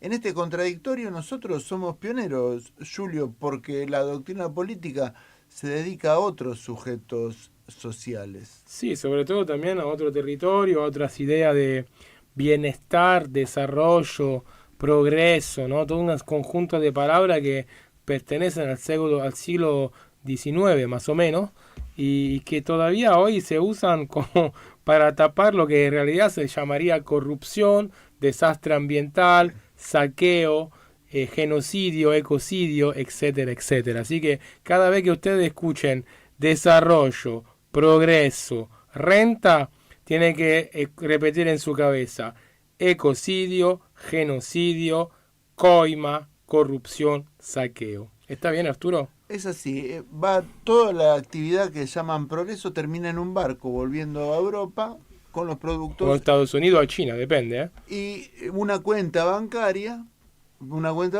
engrosándose en un banco desconocido, probablemente en dólares, ahí sí. Probablemente en un paraíso fiscal. Y seguramente en una isla británica. Exacto. Bueno, pero Arturo, yo te quería hacer una pregunta. Adelante. ¿A vos te gusta el vino? Me encanta el vino, el tinto sobre todo. Bueno, aunque ahora vamos a hablar con una persona que realmente de vino sabe mucho. Interesantísimo. Entonces. Así que lo vamos a saludar. Está con nosotros Ale Schettini. Ale, buenas noches, ¿cómo estás? Julio, querido, buenas noches, ¿cómo te va? Hola Arturo, ¿cómo andan? ¿Cómo estás? Encantado de tenerte en estos micrófonos para hablar nada menos que del vino de San Rafael Mendoza. Contanos un poco, Alejandro, contanos un poco por dónde andás vos y qué actividad tiene que ver con el vino allí en San Rafael. Bueno, dale, un gustazo, gracias por convocarme y bueno, eso de que sé mucho de vinos está por verse. Pero bueno, para tomar sí, ¿no? Para tomar por ahí un poco más, pero bueno, soy un humilde elaborador de vino natural, de escala artesanal. Estoy en San Rafael, Mendoza, que es el oasis sur de la provincia. Y bueno, nada, tengo una pequeña finca con un viñedo que cuido de manera agroecológica y después elaboro vinos dentro de la corriente de lo que es el vino natural, que no sé si están al tanto de lo que es. Y contanos si no, un poco, Ale, por favor, contanos, así la audiencia también se entera. Básicamente se trata de seguir la misma corriente que aplicamos en el campo. O sea, tengo un retorno ahí, un delay que me está matando. A ver, ahora todavía seguí, pero no bueno, puedo escuchar bien. Dale. ¿Me escuchan bien ahora? Sí, nosotros te escuchamos, ¿vos? Bueno, dale, buenísimo. Sí, recién me escuchaba a mí mismo repitiendo bueno. Y bueno, pero ahí está joya. Bueno, les decía, es como la elaboración del vino, es como la continuidad del trabajo que se hace en el campo, en la viña, que se trabaja de manera agroecológica, sin el uso de agrotóxicos, y una vez que tenemos la uva en la bodega, la trabajamos de la misma manera, sin usar compuestos de síntesis química, y sin hacer un montón de trabajos que se le suele hacer al vino en el campo industrial, digamos, por lo que, bueno, hacemos simplemente la fermentación del jugo y acompañamos ese camino dando ciertas condiciones para que, bueno, que el vino llegue a buen puerto, pero básicamente siempre decimos que el vino se hace solo y nosotros acompañamos ese proceso. Alejandro, te quería preguntar, ¿cuáles son las sustancias que evitan emplear entonces, que podrían verse reflejadas finalmente en el producto? Hablamos en el momento del cultivo, en el ensilado, la recolección de la cosecha, en cada momento, ¿cuáles serían entonces las sustancias que eludimos? Lo que tiene que ver con el cultivo, con el manejo del cultivo, los compuestos que evitamos son básicamente los herbicidas, por un lado, o sea, hacemos un control de lo que se llaman malezas o yuyos de manera mecánica. Ajá. Después evitamos todo lo que es la fumigación directamente a las plantas, que se suelen usar fungicidas, insecticidas, toda una batería de productos químicos que nosotros no le aplicamos. Eso lo trabajamos con productos que hacemos nosotros de manera artesanal con plantas, fermentados de plantas. Usamos algo de minerales como el oxicloruro de cobre o azufre, que están dentro de los parámetros de la agroecología. Y bueno, básicamente, y después la parte de la fertilización, tampoco usamos productos de síntesis química, se suele usar, bueno, el fertilizante así más famoso es la urea. La urea granulada, claro. Sí, que es nitrógeno a partir del petróleo, digamos. Y después hay también una batería de fertilizantes de diferentes cosas, el NPK y un montón de cosas. Eso lo trabajamos con manejos hay algo que se llama pasturas, que es, o sea, vos usás abonos verdes, digamos, vos sembrás una gama de determinadas pasturas, de determinadas plantas, que después le incorporás a la tierra, ¿no? A través de una acción mecánica con un tractor, digamos. Y también usamos mucho lo que son guanos de animales, o compost, o sea que son Genial. esos guanos, todo eso compostado. Genial, Eso sanísimo. eso es lo que refiere al trabajo en el campo. Claro. Después, una vez que tenemos la uva, también obviamente la recolección la hacemos a mano, de manera artesanal, digamos. Y una vez que tenemos la uva en la bodega, los productos que se suele usar, bueno, está el producto así típico por excelencia, que es el anhidrido sulfuroso, que son los famosos sulfitos en el vino, que son compuestos que básicamente es azufre con oxígeno, bueno, no importa. Pero básicamente lo que hace es, tiene varias aplicaciones, pero el primer trabajo químico que se suele hacer en las bodegas es aplicar esa sustancia, perdón, estoy medio con la garganta tomada, aplicar esa sustancia para hacer una selección de la microflora que viene con la uva, que son diferentes tipos de levaduras, bacterias. Entonces como que se limpia muy entre comillas el vino y después se siembra una levadura comercial.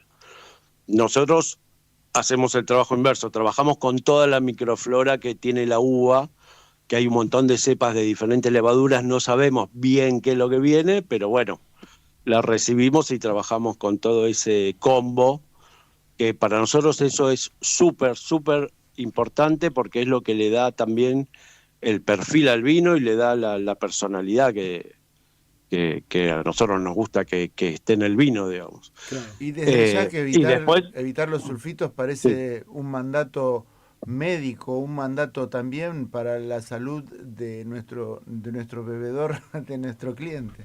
Seguro que sí. No, absolutamente. De hecho, la molécula anhidrido sulfuroso es una molécula muy tóxica para nuestro organismo. Nosotros tenemos, cada persona tiene diferente reacción a esa molécula, ¿no? Por ahí yo puedo tomar un vino con una determinada carga de sulfitos y quizás no me haga nada, pero la persona con la que tomo ese vino quizás lo hace bolsa. Digamos, cada uno tiene una recepción diferente. Igual quizás no me hace nada en el momento, pero tampoco está bueno estar incorporando sistemáticamente ese compuesto, ¿no? Es un conservante muy, muy común en los vinagres incluso, que se recomienda buscar los vinos y los vinagres orgánicos por ese motivo justamente. Interesantísimo, Alejandro. Ale, te hago una consulta. De todo ese trabajo de la tierra, perdón, además del vino, ¿no? ¿Salen otro producto más desde ese mismo proceso? De la uva, no sé, como por ejemplo... Con la uva. Sí, con la uva. Mirá, sí, yo personalmente en este momento de mi vida estoy haciendo vino, pero he hecho otros productos, sí. Vos con la uva podés hacer, bueno, el jugo de uva, o sea, sin alcohol, y después había otro producto que he hecho en una época, que es la harina de vino, que es lo que te queda en la prensada del vino, que es la piel de la uva con las semillas. Todo eso tiene una carga de antioxidantes enorme que por lo general se termina perdiendo, ¿viste? Está calculado que más o menos en un vino tinto vos tenés un 20% de los antioxidantes que tiene la uva. Claro. Que es lo que queda en el jugo. Todo lo demás queda en las pieles y en las semillas. Eso en una época yo lo secaba, lo molía y se vendía como un suplemento dietario, digamos, ¿no? Claro. No es una harina para hacer pan, digamos, es como una cosa que te tomas una cucharita, claro. Exactamente, sí. Sí, después podés hacer, bueno, con el jugo de la uva podés hacer arrope, con el mismo vino podés hacer vinagres, que el mundo del vinagre es hermoso, está buenísimo. Lo que pasa que es muy peligroso, por ejemplo, yo para desarrollarlo no puedo porque requiere de un desarrollo en lo que son las bacterias acéticas, que son las que hacen el vinagre, y si vos haces vino, te puede avinagrar el vino, entonces no está bueno, no podés hacerlo en el mismo lugar. Tendría que tener como otro edificio, no sé, a 200 metros para no contaminar, ¿viste? y después podés hacer, el vino lo podés destilar y hacer grapa, qué sé yo, hay un montón de cositas para hacer. Pero cada cosa tiene su batería de detalles, digamos. Alejandro, Su vos requerimiento. estás fraccionando actualmente en botella. Contame un poco si se puede encontrar el producto por ahí. Sí, Arturo, yo hago todo el camino, ¿viste? O sea, cuido la uva todo el año, después la cosecho, elaboro el vino, lo fracciono y lo vendo. Y ahora lo que hicimos además fue hacer un bar de vinos acá en San Rafael. Ah, qué linda ¿Para actividad. ¿Cómo va? Hace poco abrió, ¿no? Llegó hace la poco, noticia hace un hasta par acá. de meses, sí. Muy Sí, bien. Sí, estamos re contentos con eso. ¿Y cómo se llama el bar de vinos? El bar de vinos se llama el Galgo Rengo. Mirá vos. Que no, es un bar de vinos, pero en realidad es una vinería, ¿no? Es un lugar donde vos podés ir a comprarte la botella de vino para llevar a tu casa. Claro. Pero también te podés tomar una copa ahí, acompañada con alguna cosa muy, muy, muy simple. Pero lo que está muy lindo también es que todos los productos que acompañan al vino, los quesos, las cosas que tenemos para comer, también vienen de la agricultura agroecológica, de la economía familiar, de las producciones artesanales. Entonces, nada, ahí manejamos un poco toda esa propuesta, ¿viste? No solo en el vino, sino en todo lo que lo rodea. Claro. Es un escenario completo bueno. de resistencia a un modelo económico, Alejandro. Nosotros morimos de ganas por ir a San Rafael, conocer y tomar un vaso de tu vino. Bueno, yo ya estuve, así que... Son bienvenidos cuando quieran. Genial. Obvio. Pero particularmente quería tomar con Julio algún trago de los conflictos que tienen que ver con el agua por ahí. Esperá, yo quiero hacer una pregunta, ¿vale? Porque así vamos un poco un poco más atrás del tiempo. ¿Vos, Ale, naciste productor agroecológico de vino o te hiciste? Contanos un poco tu historia. ¿Mi historia personal? Sí. Yo soy de Quilmes, nací en Quilmes. Nací en Quilmes y después viví en Capital. Estudié fotografía. Ajá. Vengo de un mundo absolutamente citadino, digamos. Nunca tuve, no es que vengo de una familia de tradición del campo, digamos. Y bueno, nada, básicamente lo que me pasó en la vida fue que en un momento hicimos un trabajo muy intenso con la comunidad india Quilmes de Tucumán. Ajá. Yo, al ser de Quilmes de Buenos Aires, en un momento hicimos vínculo con Quilmes Tucumán y nos metimos en unos proyectos con la gente ahí de la comunidad, del reclamo de las tierras, de mostrar la cultura de los pueblos originarios y... yo como fotógrafo, a través de la fotografía, pero era todo un equipo más interdisciplinario. Y bueno, ahí medio que toda esa experiencia me cambió mucho la manera de ver las cosas. Claro. ¿Qué año era? ¿Te acordás más o menos? Sí, los 90, el 95 al 2000, una cosa así. Nada, ellos me presentaron a la Pachamama y bueno... Fue un viaje que no tuvo retorno. Claro, digamos. solo ida. A mí siempre me había atraído mucho la vida del campo, de chiquito era algo que me atraía, pero bueno, de una manera absolutamente lejana, ¿no? Digamos, idílica. Y bueno, cuando terminó toda esa experiencia, medio que en Buenos Aires no tenía mucho para hacer, no había nada que me entusiasmara y empezamos con mi compañera de ese momento a ver la posibilidad de irnos al campo. Uh-huh. Y bueno, terminamos acá en San Rafael por una serie de circunstancias y después vino lo del vino. La verdad que no hubo un proyecto de irse a hacer vino, sino más bien el proyecto fue de irse a vivir al campo, digamos. Okay. Como decía Arturo recién, un acto de resistencia, ¿no? Como una acción política también en un punto. Claro. Sí.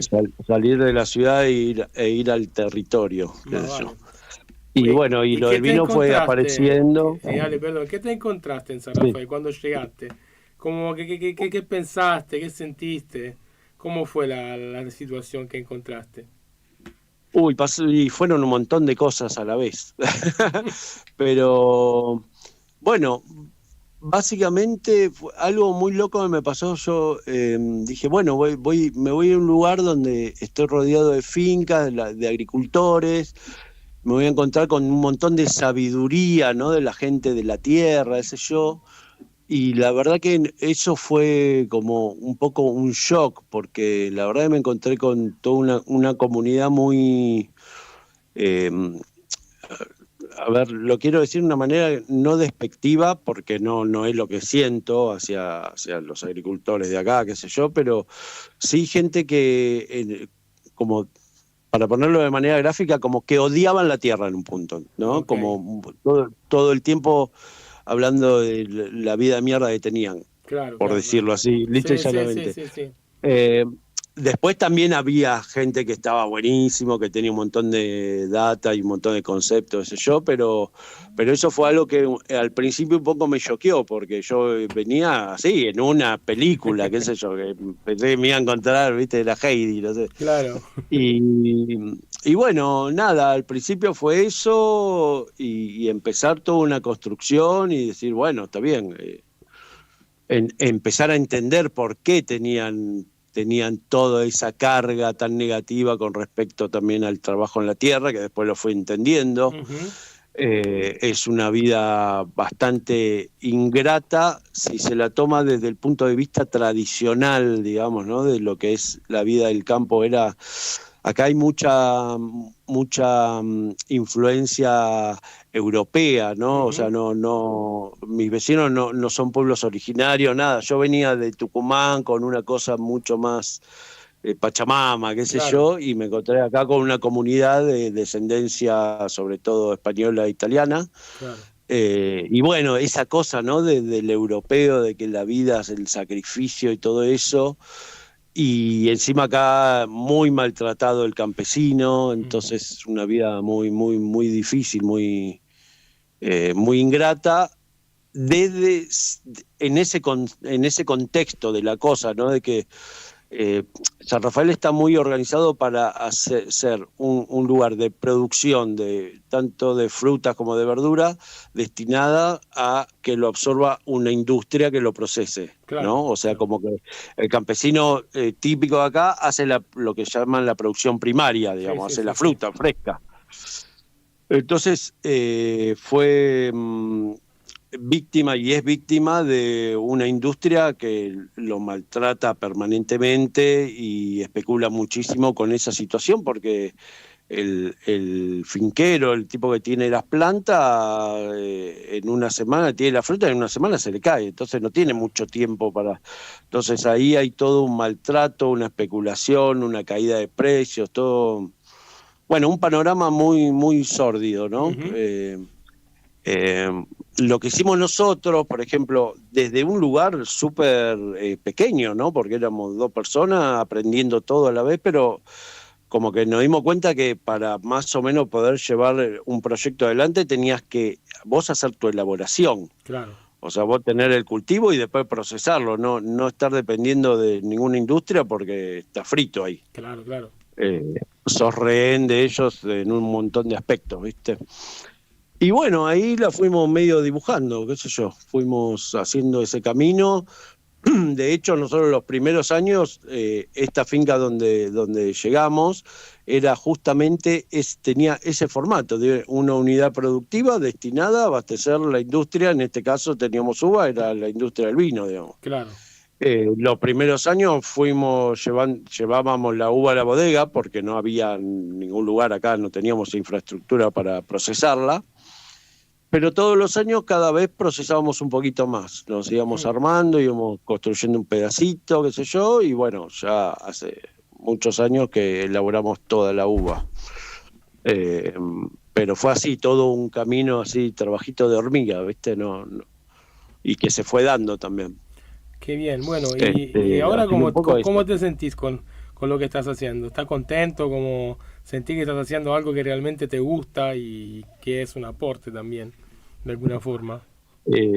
Mirá, yo en lo personal me siento uno de los hombres más afortunados del mundo, No hay día que me levante y no agradezca la vida. Mira vos. Me siento un privilegiado. Pero también estamos atravesando momentos súper difíciles, Claro. súper difíciles. Pero bueno, Arturo en un momento usó la palabra resistencia y yo la verdad me siento así, como en un laburo de resistencia constante. Claro. Es así, que David contra Goliat todo el tiempo. Alejandro, hay grandes Pero bueno. inversiones también en el área de San Rafael. Yo he escuchado incluso de que algunos multimillonarios quieren vivir como vos. ¿Vos qué pensás? ¿Vos qué pensás de esos chacareros así que vienen y hacen una inversión en una bodega a todo trapo? Contanos un poquito. Mirá, Arturo, yo no sé muy bien qué decirte. Estoy muy alejado, no conozco a nadie. Sé que existen, pero no es algo con lo que tenga vínculo cotidiano, ni mucho menos. Entiendo que, no sé, eso que vos decís, por lo general no es gente que se establece a vivir acá de una manera en contacto con la tierra. Son inversiones que hacen los tipos y después dicen, ay, sí, tengo mi viñedo y mi bodega en Sudamérica. Claro. Y voy en mi avión, qué sé yo, y voy a probar los vinos, pero no sé. Claro.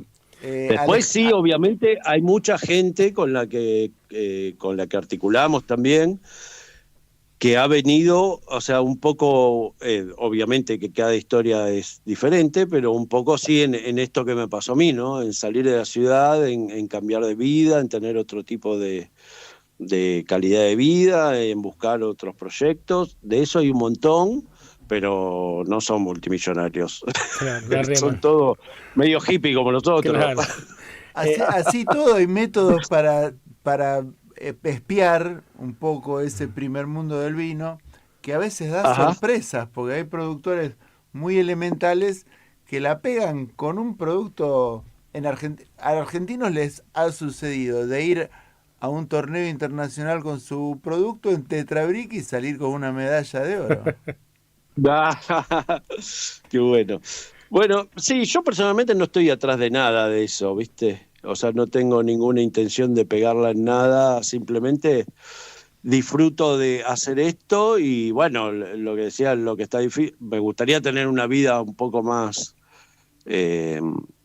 nada, pero es lo que te decía, no puedo quejarme de nada, claro. Viendo todo lo que está pasando, o sea, nada, estoy en el paraíso. Obviamente, miles de dificultades, estaría re bueno, estoy con un tractor que se me rompe todo el tiempo, bueno, todas esas vicisitudes tercermundistas, qué sé yo, pero después, nada, y tampoco tengo, y ninguno de estas personas que, eso que le decía del bar de vino que pusimos, que nos acompañan otras producciones, que por lo general es gente amiga que elabora cosas con esta filosofía. Ninguno de nosotros estamos atrás de hacer guita, digamos. Claro. La guita es algo que necesita para poder más o menos subsistir, pero después no nos importa eso. La búsqueda es otra, el camino es otro, y bueno, claro. Qué sé yo. Nadie está esperando dar ningún batacazo. Claro. Ale, tenemos más o menos 10 minutos para ir cerrando este programa de hoy. 2 preguntas, te la hago las 2, así te manejamos con los tiempos. Una pregunta es... bueno, ¿qué pasó con el uranio en esa zona? ¿Sí? ¿Cómo tuvieron que lidiar con ese tema? Y la segunda, si por ahí nos contás cuáles son, según vos, los vinos que vos viste este año, que sorpresa o cosas que te llamaron la atención de producción así, esa artesanal, pequeña escala, ¿no? Todo eso.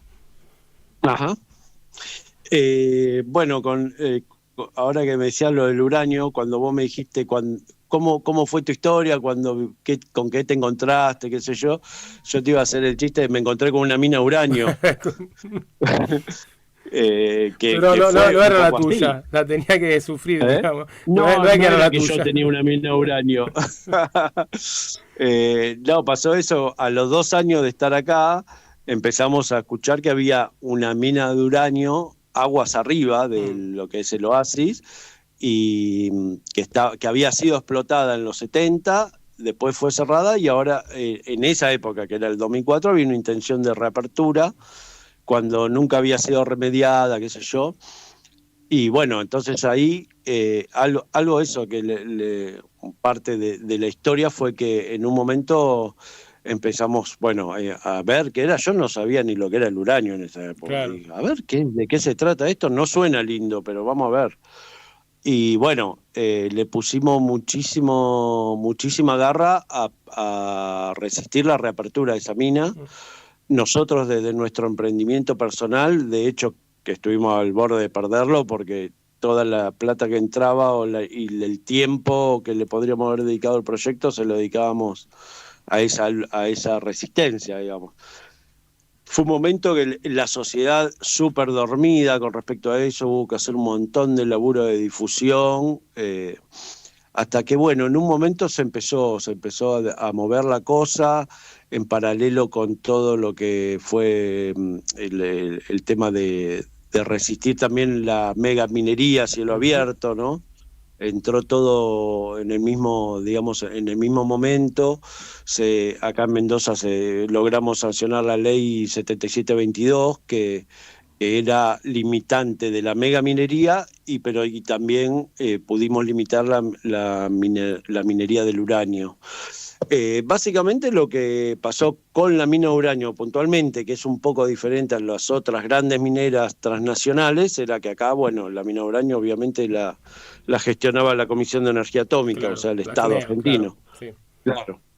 Y bueno, pero se la pudo frenar, no se le permitió abrir hasta no remediar. Hubo 1 millón de idas y vueltas, quisieron hacer trampa por todos lados, como siempre sucede. Pero bueno, está ahí detenida, supuestamente la están remediando. Yo medio me alejé, en un momento nos alejamos y nos dedicamos un poco más a levantar el proyecto que estaba súper abandonado. Sí.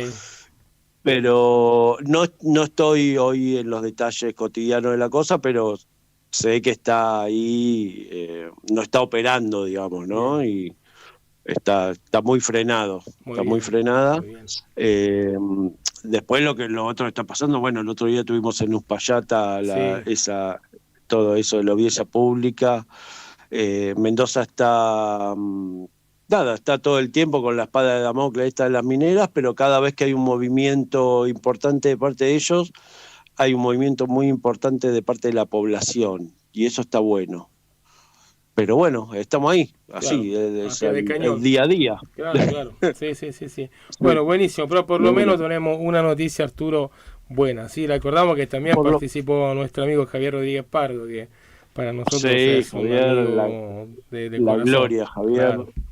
Sí, la verdad que fue un lujo tenerlo a él en nuestras vidas. Hemos participado de la UAC de San Rafael en una oportunidad y abrazamos a todos los compañeros que asisten regularmente a este tipo de asambleas que tienen por objetivo defender a la población y sus actividades históricas de esta injerencia, de este aterrizaje, de esta verdadera ocupación extractivista. Así que bueno, para nosotros es un honor poderte brindar, Alejandro. Brindar sería una palabra que nos gustaría compartir allá, pero bueno, brindarte nuestros micrófonos. Ya cuando estemos en San Rafael te lo vamos a cobrar en alguna botellita de vino. Vamos a volver. Seguramente, me imagino.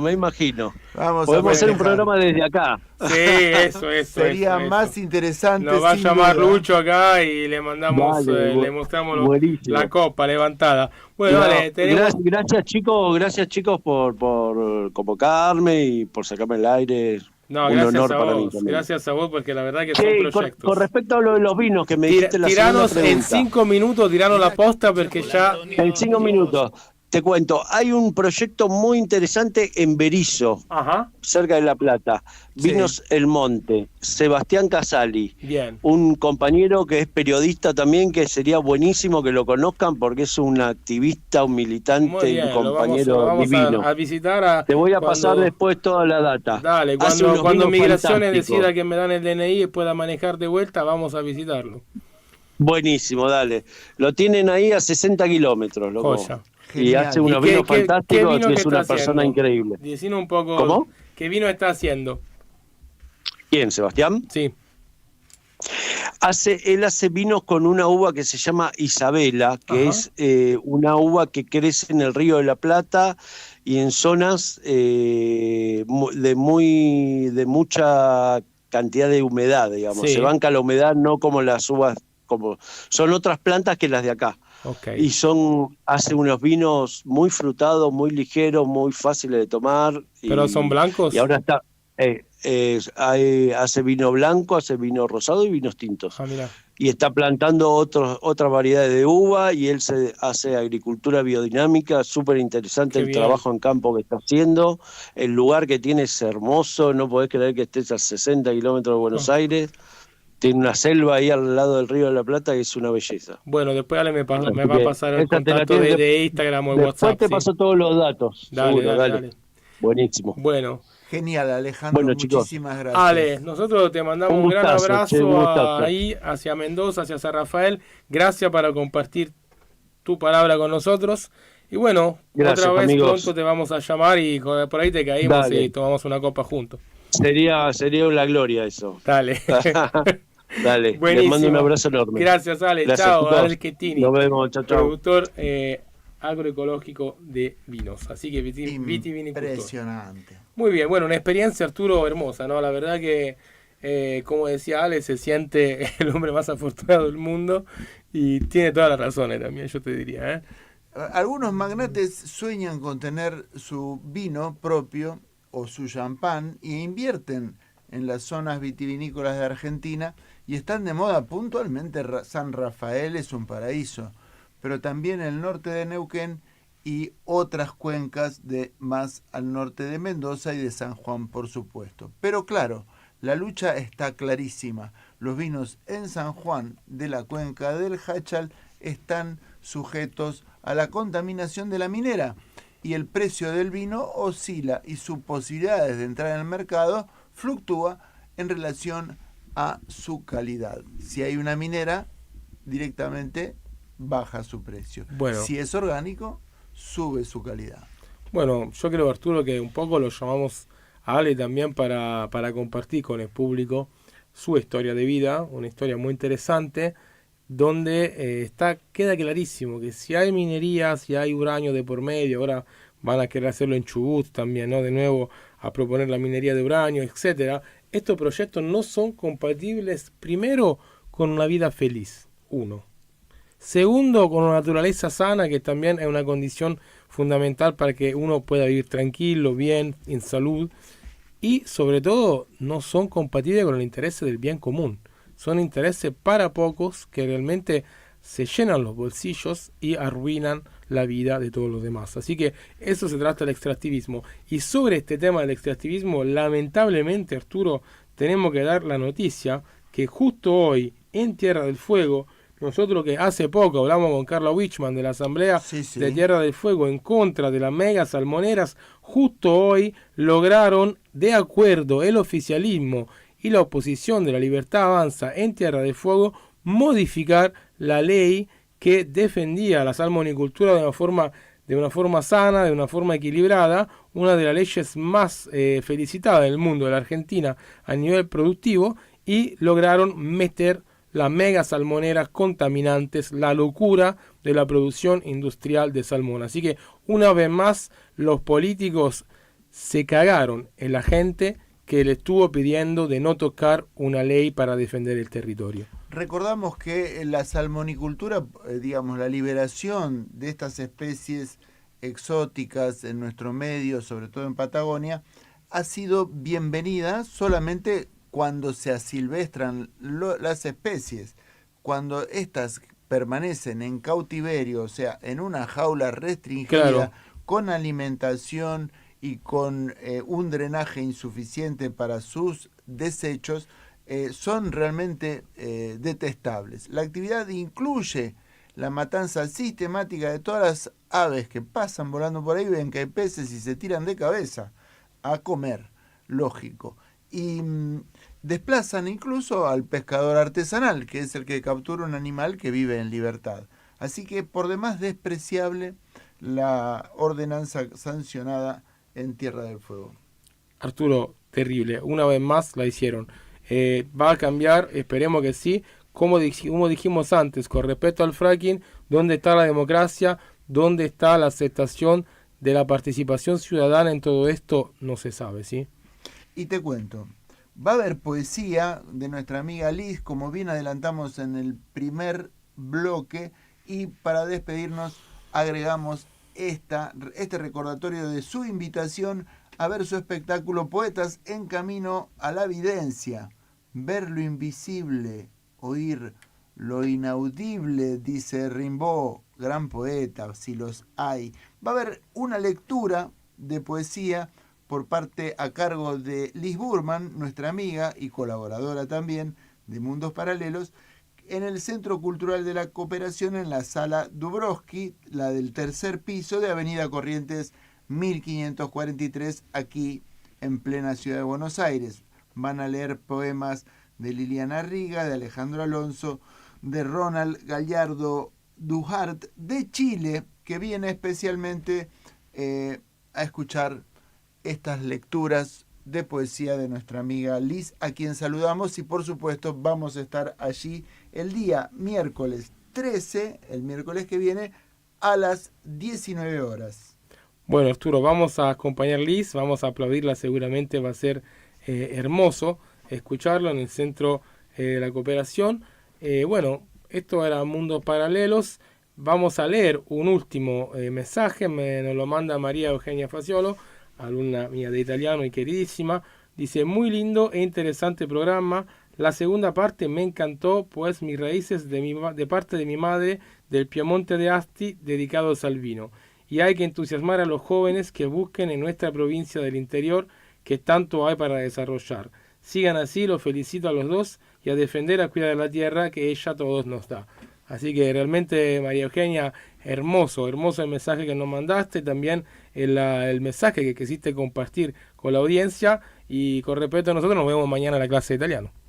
Qué lindo, Julio, sí, el Piamonte. Mi familia tenía antepasados en la zona de Turín, y por supuesto que tenían esa admiración por la producción de vinos, sobre todo los Asti, ¿no es cierto? Bueno, es un poco la capital, una de las capitales del vino, después de la Toscana, de la zona de Chianti, de las colinas de Siena, tenemos todo Asti con el Barolo y miles de productos increíbles más, ¿sí? De lo que se llaman, todas las colinas del Piemonte, le Langhe, ¿no? De Lange. Bueno, y con esto cerramos el programa, Julio. Si te parece, acá Mundos estamos. Paralelos se va, como todos los lunes, de 20 a 22, y los esperamos el lunes que viene aquí. Julio Soldani y quien les habla, Arturo Avellaneda. Así es. Hasta pronto, Lucho, gracias.